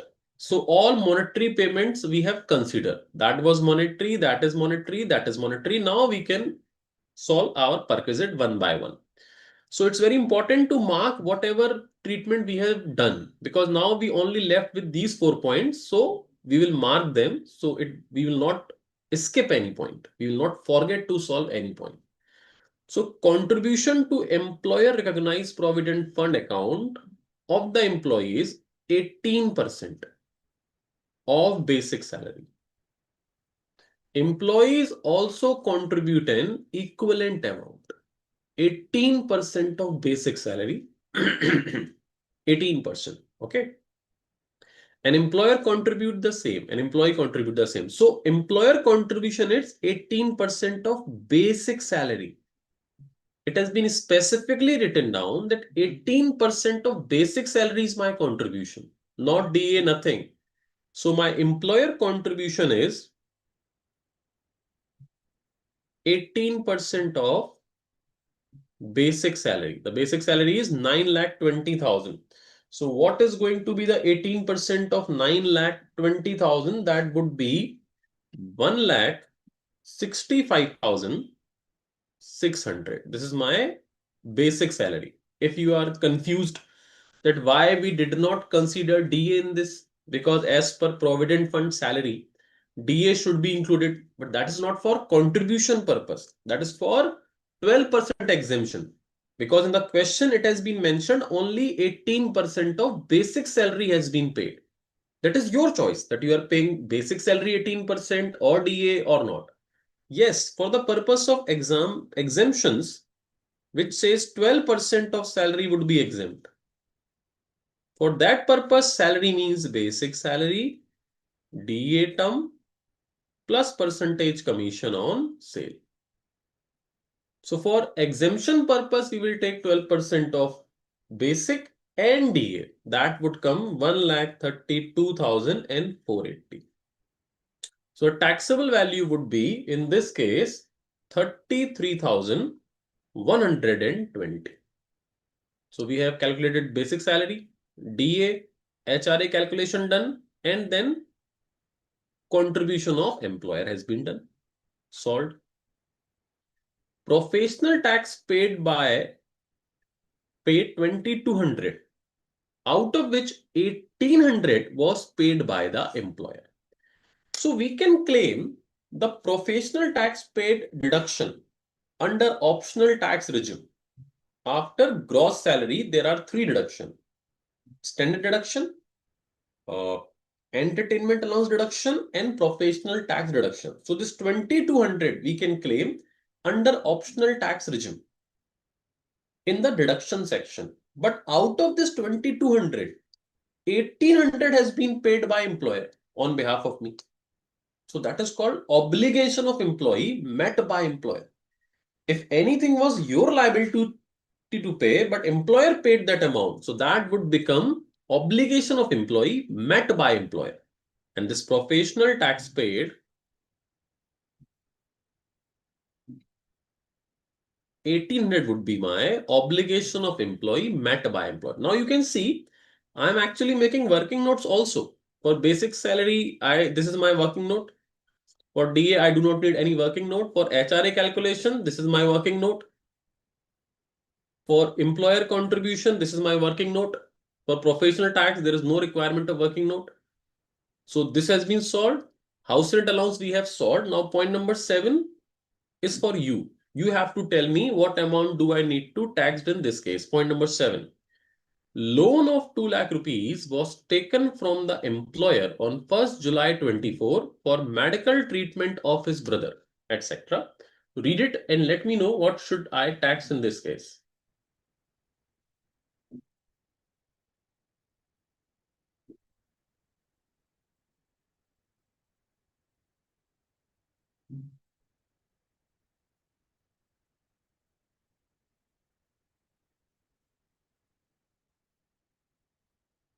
Loan of 2 lakh was taken from the employer. What is the concessional benefit? For medical treatment of his brother for tuberculosis treatment, interest charged on such loan is 5%. The entire loan is outstanding as on 31st March 2025. No medical insurance has been taken for his brother. SBI rate of interest on 1st April 2024 was 11%. So Neeraj is saying 6%, Tiwari is saying nil, Ajay is saying 6%, Nagaraja is saying 20,000 exception, Adil is saying 6%, Theosami is saying 6, exemption from serious illness.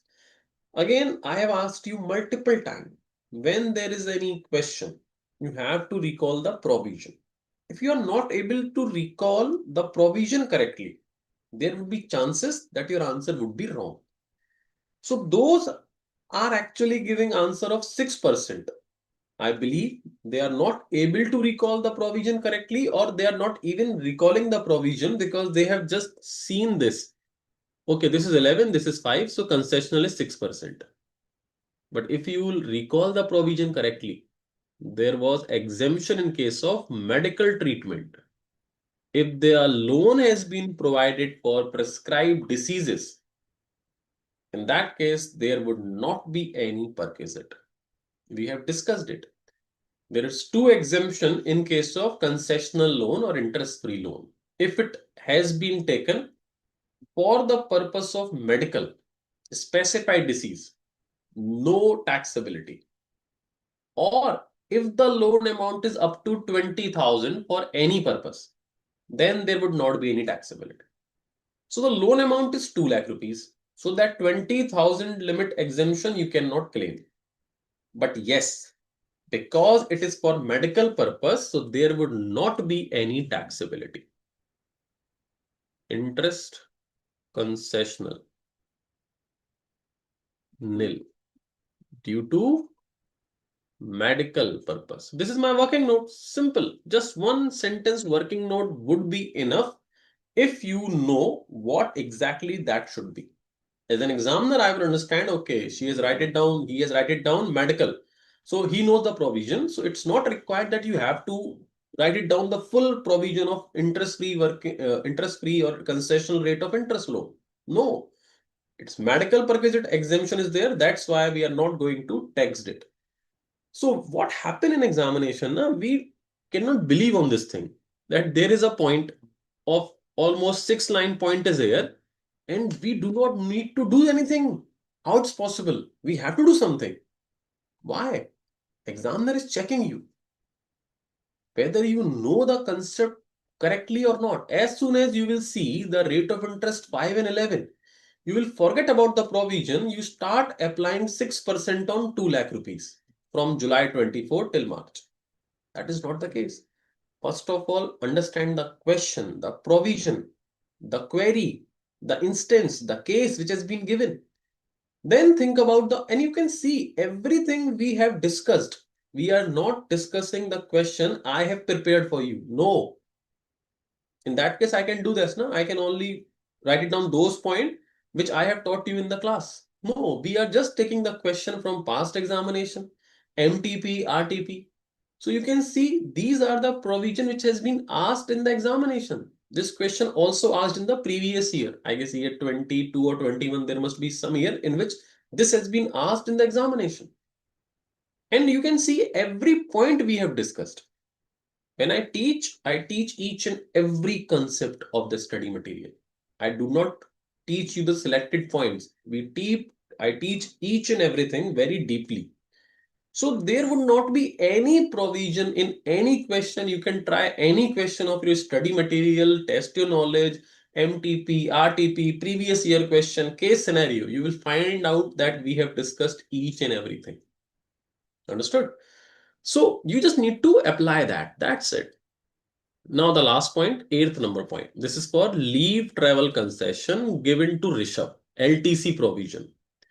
His wife and 3 children, one daughter aged 6 and twin son aged 4. Now you understand why they have given twin son aged 4, one daughter 6.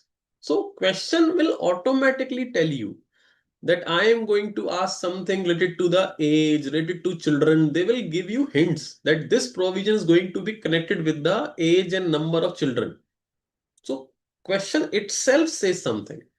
We just need to recall the provision and we would be able to find out the solution. This point also has been asked in the examination. Cost of air tickets, economy class, reimbursed by the employer 20,000 for adults and lump sum of 25,000 for 3 children. Rishabh is eligible for availing exemption this year to the extent it is permissible under Income Tax 1961. So LTC received by employee and spouse is exempted. Clear? Now the only thing to check whether exemption is for 2 children, and if exemption is for 2 children, then one child provision we have to text. The 25,000 rupees for 3 children. So if exemption is only for 2 children, then one child value need to be taxed. And if all 3 can get the exemption, then there would not be any taxability of this particular case. So we have discussed it. The twin child case, we have discussed it. If the single child has been take birth before, then the twins take birth after that child will get the exemption. So because you can see the single child age is 6 years and twins are 4 years. So single child takes birth first, then twins takes birth. So all of them 3 will get the exemption and taxability would be nil. Suppose if it is reverse. Suppose in the question it has been written daughter age 4 year, twins age 6 year. Now maximum 2 children can get the benefit because twins takes birth before the single child. So they will actually exhaust the limit of 2 children. Then this daughter LTC is going to be taxed. And how it should be? 25,000 divided by 3. So 8,000 something needs to be taxed, but not in this case. I'm just telling you the reverse case. If it would have been like this, then there would be taxability. So nil taxable for point number 7, nil taxable point for number 8. And that's it. We have solved each and everything. That would be 1,33,20. 15,13,320 would be my gross salary. 50,000 deduction and 2,200 deduction for professional tax paid. Professional tax paid deduction is 2,200. And the Final net salary would be 1461120. This is your answer. Tell me, is it difficult? Is it difficult? So this is the whole question which would have been asked in the examination for at least 6 months. And tell me what is difficult in this? Yeah, the problem is this: if we are not learn the provision correctly, if we are not reading the points correctly, if we are getting nervous without any reason, you may solve these points wrongly. So just be calm, be focused, trust on yourself, recall the provision, apply that, read the point correctly, you will get the correct answer. Okay. Dhan Lakshmi wants to ask something. Let me see. Yes, Dhan Lakshmi, proceed. What do you want to ask? Sir, in question, even employer contribution for PF is there, no, sir? That is eligible for deduction under the ATC it was given, no? Yeah, Should we take that? deduction. Yes, yes. Deduction part we did not discuss yet. We just need to calculate till salary provision, because other heads of income, deduction concept under section 80C, etc., that would be applicable. That would be for the calculation of total income. We are just calculating salary head because we do not know about the deduction concept yet. That's why we are solving it till only gross salary and net salary provision. Okay, sir. Thank you. Anyone else want to ask anything? Okay, let me see the chat box. Chandana Sahu is saying, sir, I unable to understand illustration number 19. Let me see which was illustration number 19. What is in it? Is it for Perquisite? I guess. Is it for illustration number 19? Just a minute. Let me see which illustration this is.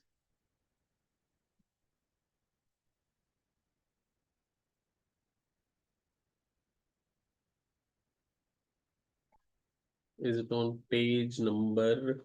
There it is. Mr. X and Mr. Y are working for Messrs. Ganga Limited as per salary fixation norms. The following perquisite were offered. Mr. X, who engaged a domestic servant. This point we have discussed in the last session. If the servant or any person appointed by employee himself and the payment has been made by employer, that is called obligation of employee met by employer, and that is tax for all kinds of employee. But if the person appointed by the employer for the purpose of employee and the payment has been made by employer himself, these kind of perquisite would be taxed only in case of a specified employee. We have discussed that point in the last class. If you, I believe you did not attend that last lecture. So if Mr. Chandana, you will attend the last class, please watch that last class. We have discussed that in detail. So that was the question. You can see Mr. X who engaged the domestic servants. Mr. X is who engaged. So that means he appointed that person. 500 rupees per month, his employer reimbursed the entire salary. So the first case, the employee appointed that domestic servant. So that's why it's taxable for all kind of employee, whether you are specified or non-specified. And point number 2 is saying Mr. Y, he was provided with a domestic servant. Provided means who provide that? Employer give a servant to Mr. Y. He did not appoint himself. So in that case, that perk would be taxable only if Mr. Y is a specified employee. Okay.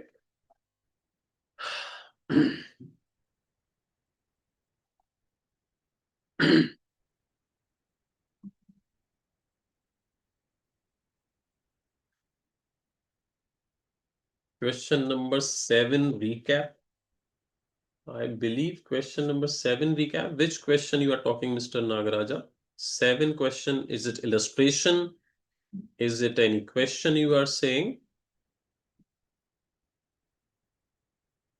Recalling concept is very difficult, Mr. Linga is saying. Yet it is difficult because there are multiple provisions.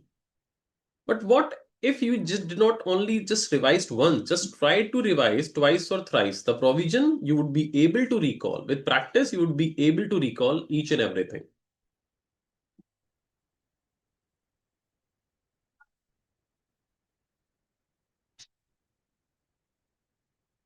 So what is the parameter for Shraddha is asking? Deduction in case of optional tax regime, it is employee salary above some amount? No, it would always be available. The deduction is the amount of salary or 50,000, whichever is lower. So whatever is your salary amount, it does not matter. Under optional tax regime, you will always get 50,000 rupees standard deduction that is fixed. Bala Murugan is saying in that example, professional tax should be 400 rupees. No, 2,200 rupees professional tax paid by employee. So you can claim the full deduction of it. But out of that 2,200, 1,800 reimbursed by the employer. So 1,800 we have already taxed as perquisite. But whatever amount you will pay, that would be allowed as deduction as per professional tax deduction. And 8 also, sir.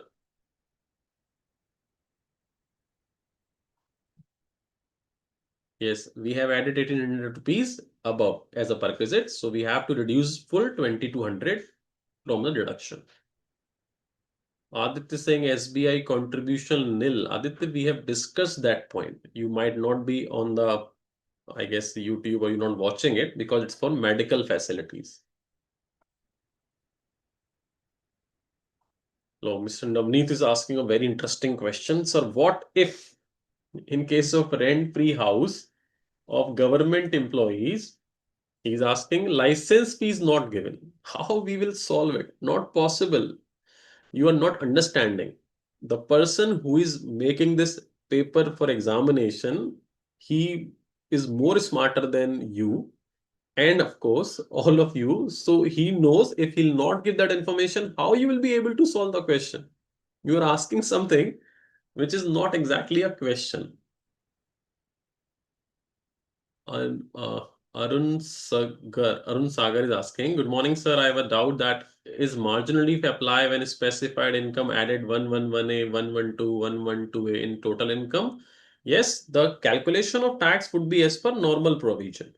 When after including, if that is exceeding 50 lakh or 1 crore or 2 crore or 5 crore, you have to calculate the marginal relief. If it is there, then you can allow it. If it is not there, you can skip it. Question of Rishabh. What is need to be recapped in this, Mr. Nagaraj? We have solved this full question in detail. You can scroll back the video and you can see it. Basic salary we taxed. We taxed dearness allowance. We taxed HRA. We taxed employer contribution, the professional tax, and that's it. 7 and 8 points is not includable. So you can scroll back the video and you can recap as many times as you want. Okay, moving on to the next question. So let's solve test your knowledge questions from your study material.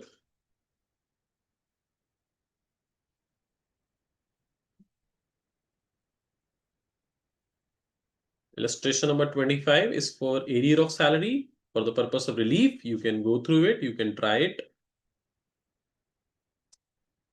Illustration number 1, test your knowledge question number 1, we have discussed and I've asked you to kindly calculate this HRA provision and I believe you must have calculated it. Moving on to question number 2 directly. This page number 3.125.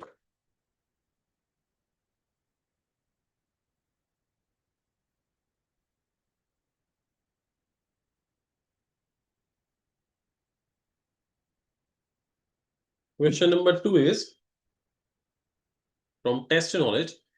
Ms. Rakhi is an employee in a private company. She received the following. She received the following. Let's see.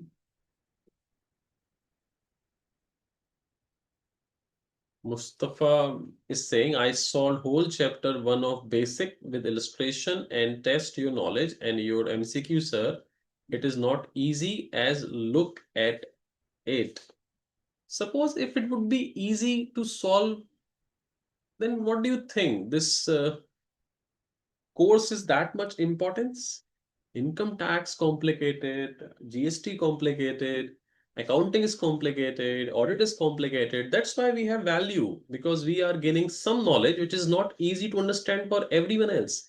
And let me tell you, if you practice twice or thrice, you will find it out. Chapter 1 is very easy because you have to solve chapter 1s in every topic. When you will going through the calculation of capital gain, then the total tax calculation, etc. So these provisions going to be revised multiple times. So it's not that difficult. It will take time, but after twice or thrice revision, you would find it easy.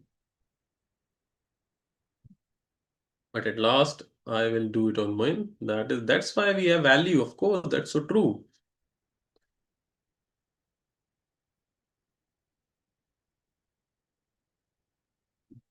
Achha, what I am saying, first too hard, then it become easy. Okay, got it. Chalo. Question number 2. Rakhi is an employee in a private company. She received the following medical benefits from the company during the previous year 25-26. Reimbursement of following medical expenditure incurred by Rakhi on treatment of her self-employed daughter in a private clinic.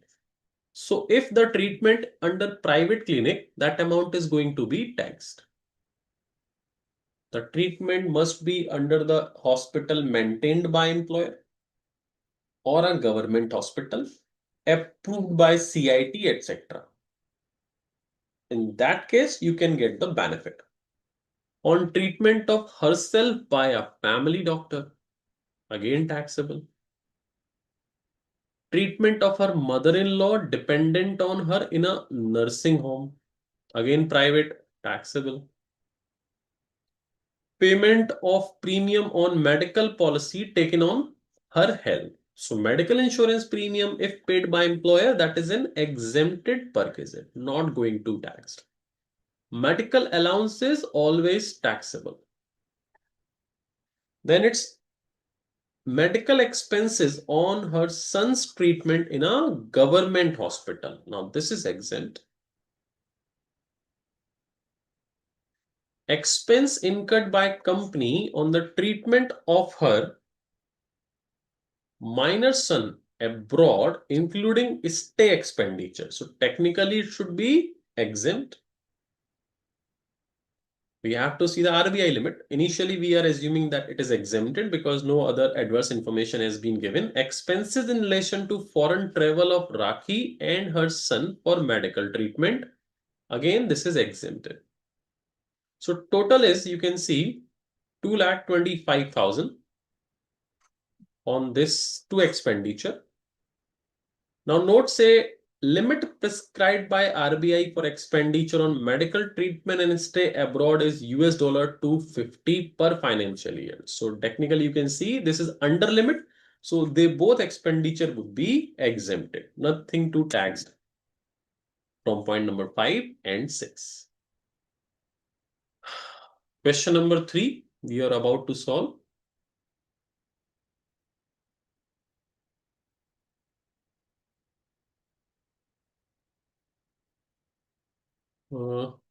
Galti Anil is saying, sir, in case 17-7, Nagaraja want to say something. Let me see what he wants to say. Yes, Mr. Nagaraja, proceed.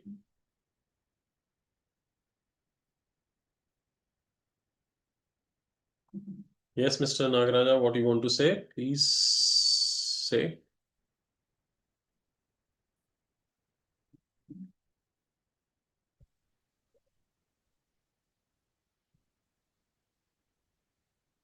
Yes, Mr. Nagaraja, what do you want to say? You're not saying anything. You raised hand, maybe by mistake. Okay. So Nagaraj is saying 2 lakh limit.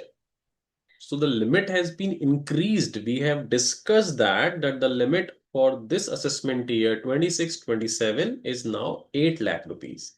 And of course, that is within the limit, so nothing is going to be taxed.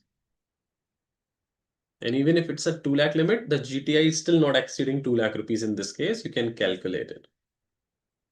Okay. So quality Anil is writing down that, sir, in case 1727, while computing component PC1, we have to consider aggregate of all preceding previous years employer contribution exceeding 7.5 lakh.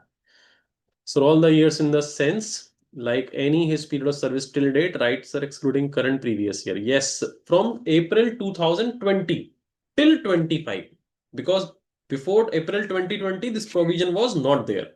So all preceding year means from April 2020 till now.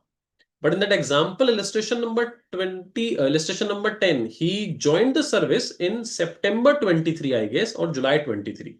So we consider from only 23, 24, 24, 25 as on. So that was the case.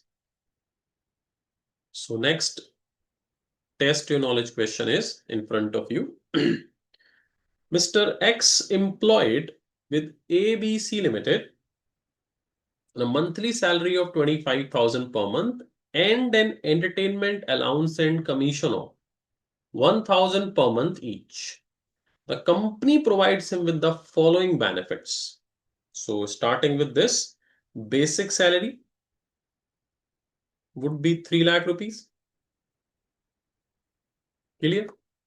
Then entertainment allowance is 1,000 rupees, so it would be 12,000.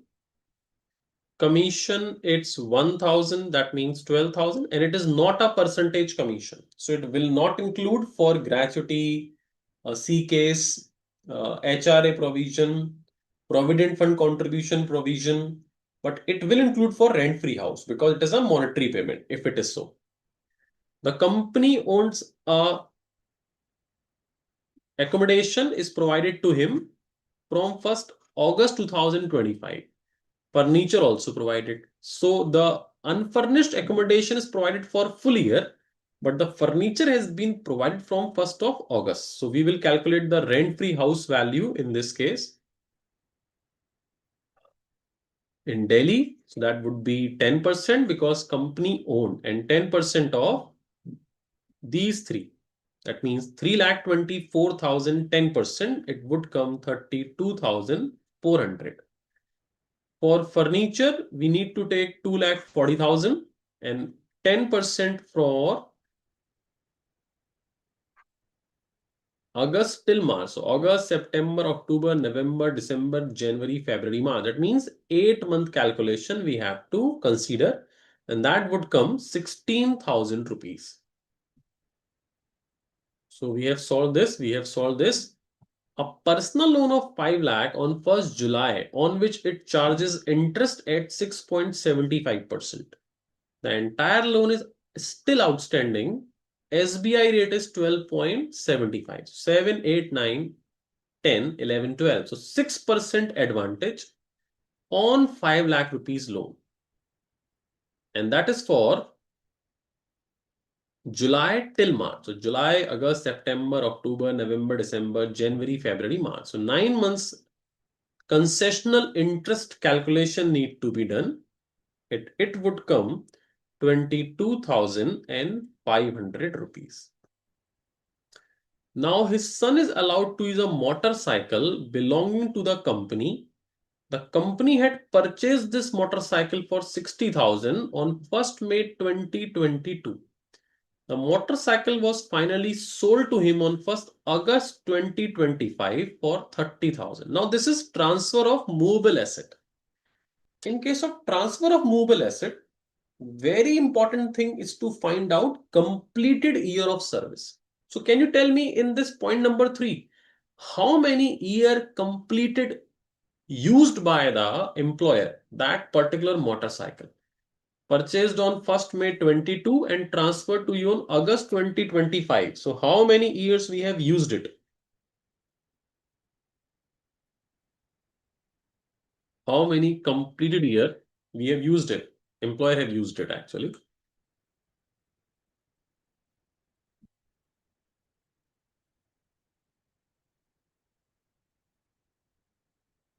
Yes, Navneet, you are right. If it is more than 2,50,000, if it's only employer-employee both contribution, if it is only employee contribution, the limit would be 5 lakh.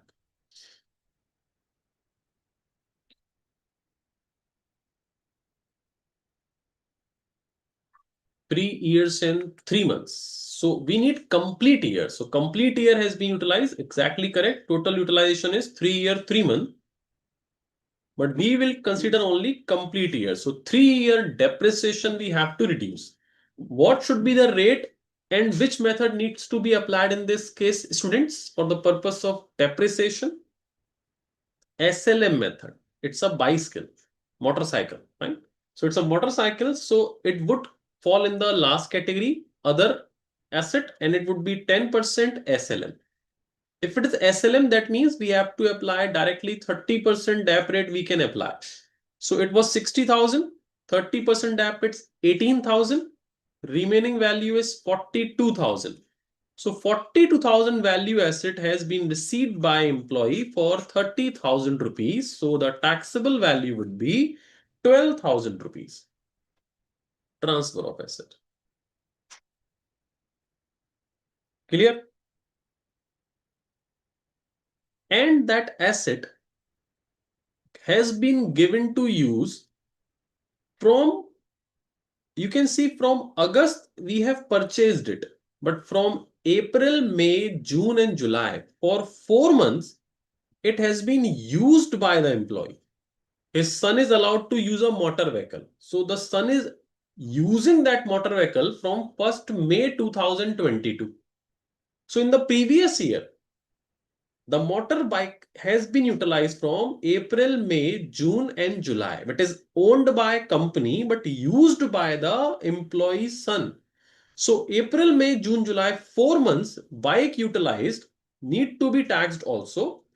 4-month utilization need to be taxed as per the provision, that is 10% per annum. Use of mobile asset 4 months. So technically 2,000 need to be taxed. And after July it has been sold. So the transfer taxability would be there. So it's a very important point for you. If any asset which has been utilized, and then after some time during the year, it has been transferred to the employee.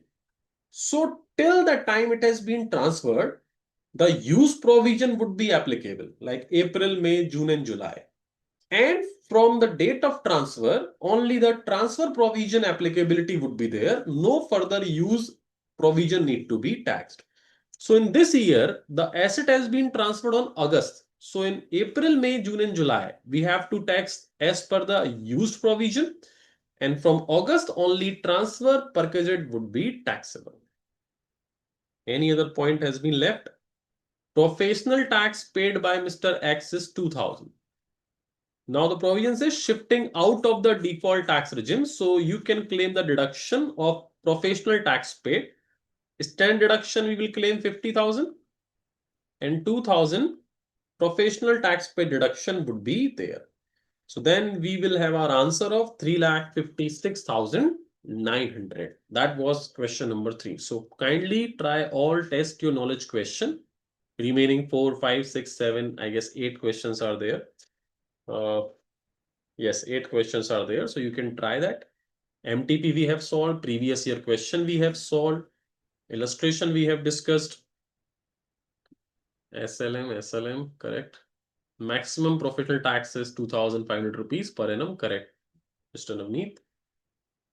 So student, if you have any more queries, kindly ask. And if there is no query, then we will go for a simple news story and then we can close the session. Why 12,000 asked by Adil? Adil, 12,000 because we have purchased a motorcycle at concessional value. Adil, are you able to calculate this? 42,000, 3-year depreciation as per SLM. So asset value was 60,000.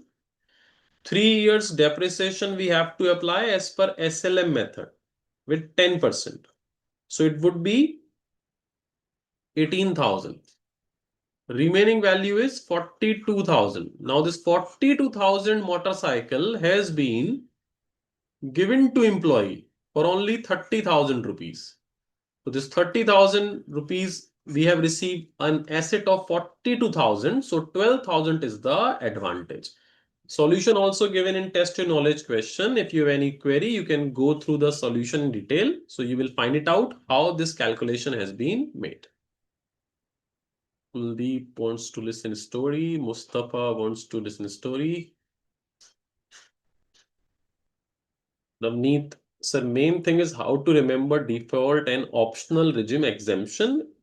Take a page, write it down. When you go through a revised salary provision, write it down those exemption not applicable in case of default tax regime.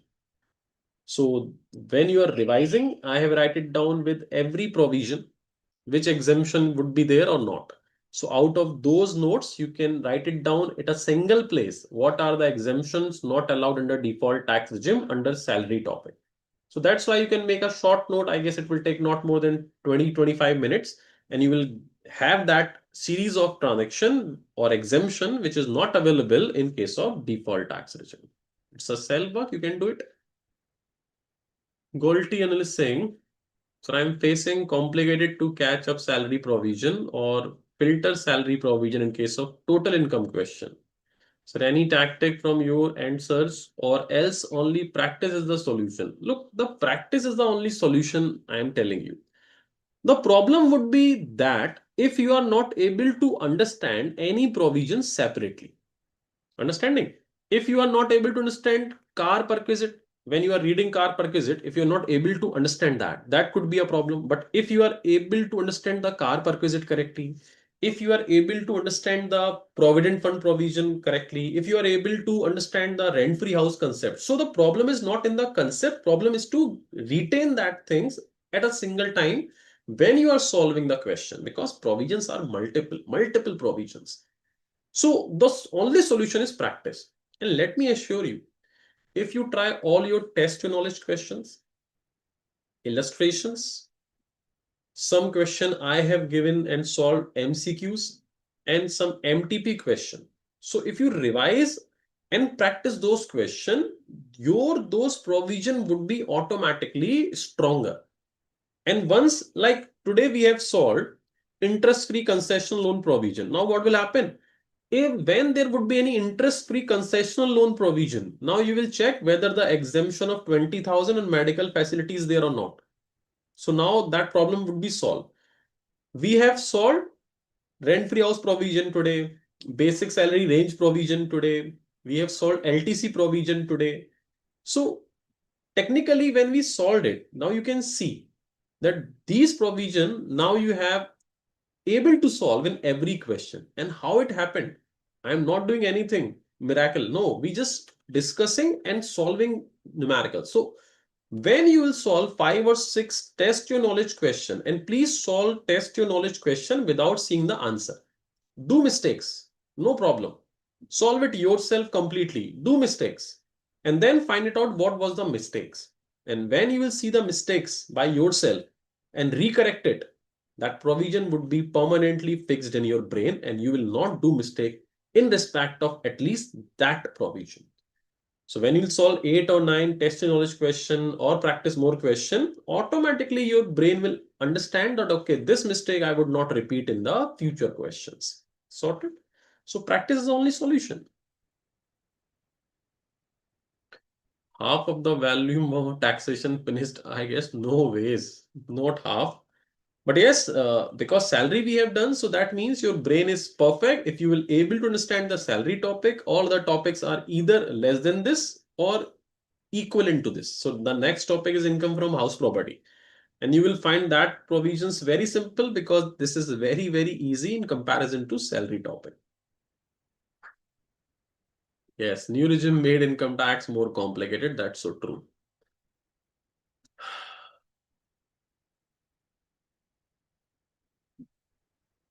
Shraddha is saying, sir, there are no amendment in this chapter, right? Hoping I have missed if discussed. Quality analysts or accuracy will be good ahead of step marking and all because everyone will solve. Examiner cannot allot marks through step marking, right? So that would be, you just do your best, leave it about how the copies are going to be checked, what examiner will do. Just try to solve the question according to the procedure I have told you. So student, there is a story time for all of you. a very simple and very interesting story. That would be in Hindi, of course, as usual. So एक बारी क्या था, एक painter था जो बहुत ही अच्छा painter था, बहुत ही वो खुद को अपना बहुत बहुत अच्छा पेंटर मानता था।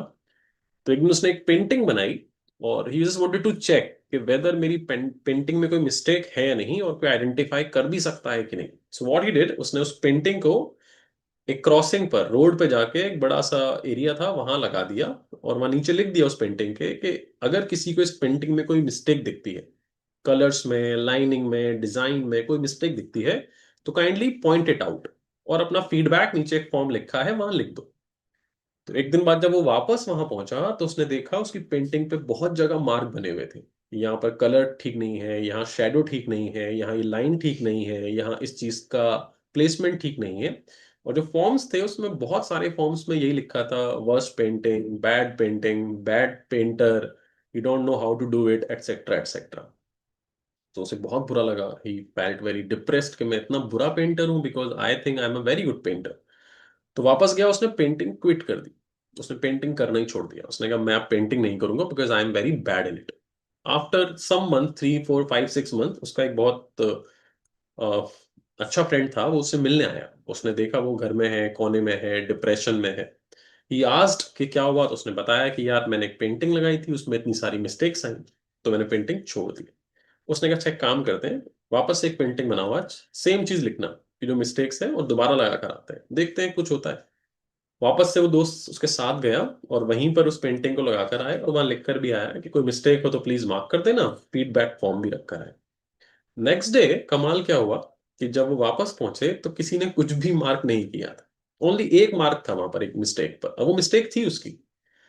तो जो पेंटर था उसने कहा दोस्त से, ऐसे कैसे, मिस्टेक्स तो मुझे पता है इसमें आज भी है पेंटिंग्स में, बट आज किसी ने क्यों नहीं मार्क करा। तो उसके दोस्त ने कहा देखो मैंने साइड में एक और बोर्ड लगाया है, और इस बोर्ड पे मैंने लिख दिया है कि जिसको भी इसमें जो मिस्टेक समझ आती है वो तभी मार्क करे जब उसे पता हो इसे करेक्ट कैसे करना है। और प्लीज वो इंसान अपना फीडबैक फॉर्म में बताए कि इसे करेक्ट कैसे करना है, और अपना डिटेल भी लिख कर जाए। तो हुआ क्या, लोगों ने मिस्टेक्स देखी, किसी ने भी उसे करेक्ट करने की हिम्मत नहीं थी। तो पॉइंट आउट तो सब कर सकते थे, जिसने एक ने सिर्फ फॉर्म भरा था, जिसने बताया कि ये मिस्टेक है और इसे कैसे करेक्ट कर सकते हैं। बट वो एक कौन था उसका पता चलेगा।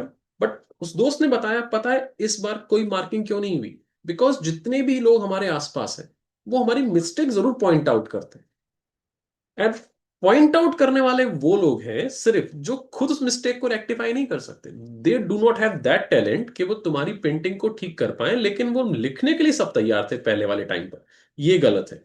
तो मैंने सिर्फ उन लोगों को अपॉर्चुनिटी दी जो उसको ठीक करना चाहते हैं। जैसे इन योर केस, आप पढ़ते हैं, कुछ रिलेटिव, दोस्त, फ्रेंड्स ऐसे हो सकते हैं जो आपको ये बोले कि ऐसे नहीं पढ़ाई करनी है, वैसे पढ़ाई करनी है। तो कौन बोल रहा है, जो खुद सीए नहीं है, जिसने सीए की स्टडीज भी नहीं करी कभी। He is actually giving you feedback कि ऐसे मत पढ़ो, ऐसे तुम्हारा सीए नहीं निकलेगा। 4 घंटे और एक्स्ट्रा पढ़ो, 4 आवर्स और एक्स्ट्रा पढ़ो, यहां से बुक्स पढ़ लो, वहां से कर लो। So who is saying this? Those actually not doing even CA. They are not a CA at all. They are not even tried CA ever. They are advising you to do things like that.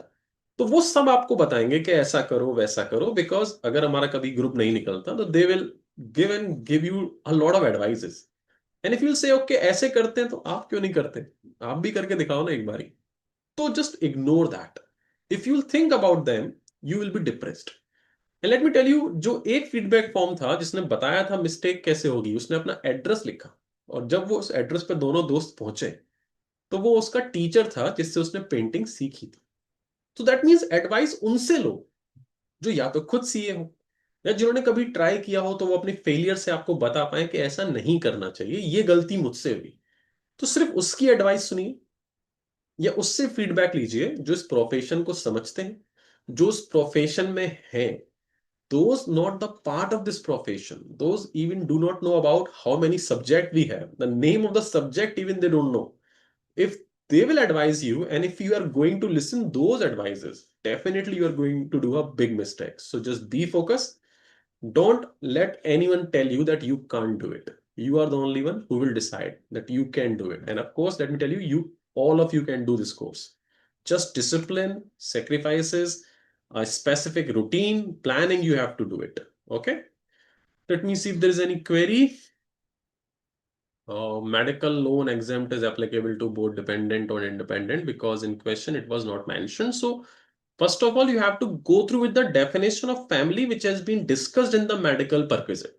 And if that person is fall in that definition, then it could be exempted if it is from government, hospital, etc. Otherwise, it would be taxable.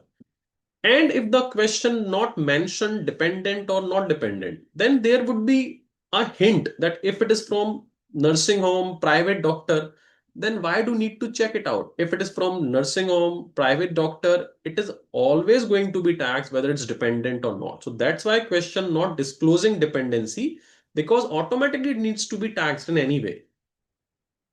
Okay. Mustafa is saying, sir, I am doing this with AI, give to whole chapter and it will ask me question. Then I will do illustration, give them and solving with them, and then write in my book, will it correct me if I wrong? Look, that's a way of solving things with the technology. But whatever you are doing, it's good. But one more suggestion, that please solve all the MTP, RTP, 3-4 years past year questions. That would give you the actual strength and confidence. Look, when we solve today the question of May 2025 or MTP question, the confidence of those questions, what you have able to solve, would be different in comparison to the question you are solving, which AI is given to you or from illustration. So you feel that, yes, I can solve May 25 questions. So that means I am able to understand the salary topic. So that would be in my option, case scenario, RTP, MTP, previous year question. That will give you a more confidence. You can try AI also, not a problem. Arun Sagar is saying, so does Section 89 relief apply if the optional tax regime was initially chosen for AOS year because it was beneficial to assessee, but the default tax regime is now being used due to other advantage? You can try that. If there would be relief in that case, you can try that. My feedback form. Navneet, thank you, sir. Story motivators. I'm saying they came home, I will see you my books, and they say exactly it happens with everyone. With me also it happened, but I'm just advising you because nobody gives me that advice. But I understood, okay, that should be the case. We should avoid all these things. Pre-advises leave it, why not qualified person? Exactly. Everyone are insulting our course. I don't know the reason, all ambiguous enduring. So let them say, how does it matter? Be focused. Those who are not doing CA, even those related to other profession, do ignore that thing. Just focus on, you know what you are doing. You know that, and you know the value of being a CA. So just that more you will focus on what they are saying, that will impact your study. So just ignore the theory of Pluto. Apply the theory of Pluto. Search it, you will understand what I am exactly trying to say that. Illustration 21. I get total value of this perquisite 20880, but 74880. How it's come? I am understand. 20880 is specifically for interest. Yes. Okay. Correct, Mustafa. Exactly, Aditya. Let me see if there's any more query. Thank you so much. You always motivates me. Once again, thanks for being there. You're welcome. I've already listened to the story, amazing story, answer irritated. Okay, thank you so much. We have discussed that. Shamli saying, okay. Shamli specifically for interest, 74880, total of 126 number point exactly. Valuable story and code, very engaging. Your all sessions, sir. I'm always want to DT. Thanks, sir. Good day. Good day. See you. Extremely respectable. Thanks, sir. Yes, of course, it is acceptable. No query on query portal also. So, Nisar, can we close the session?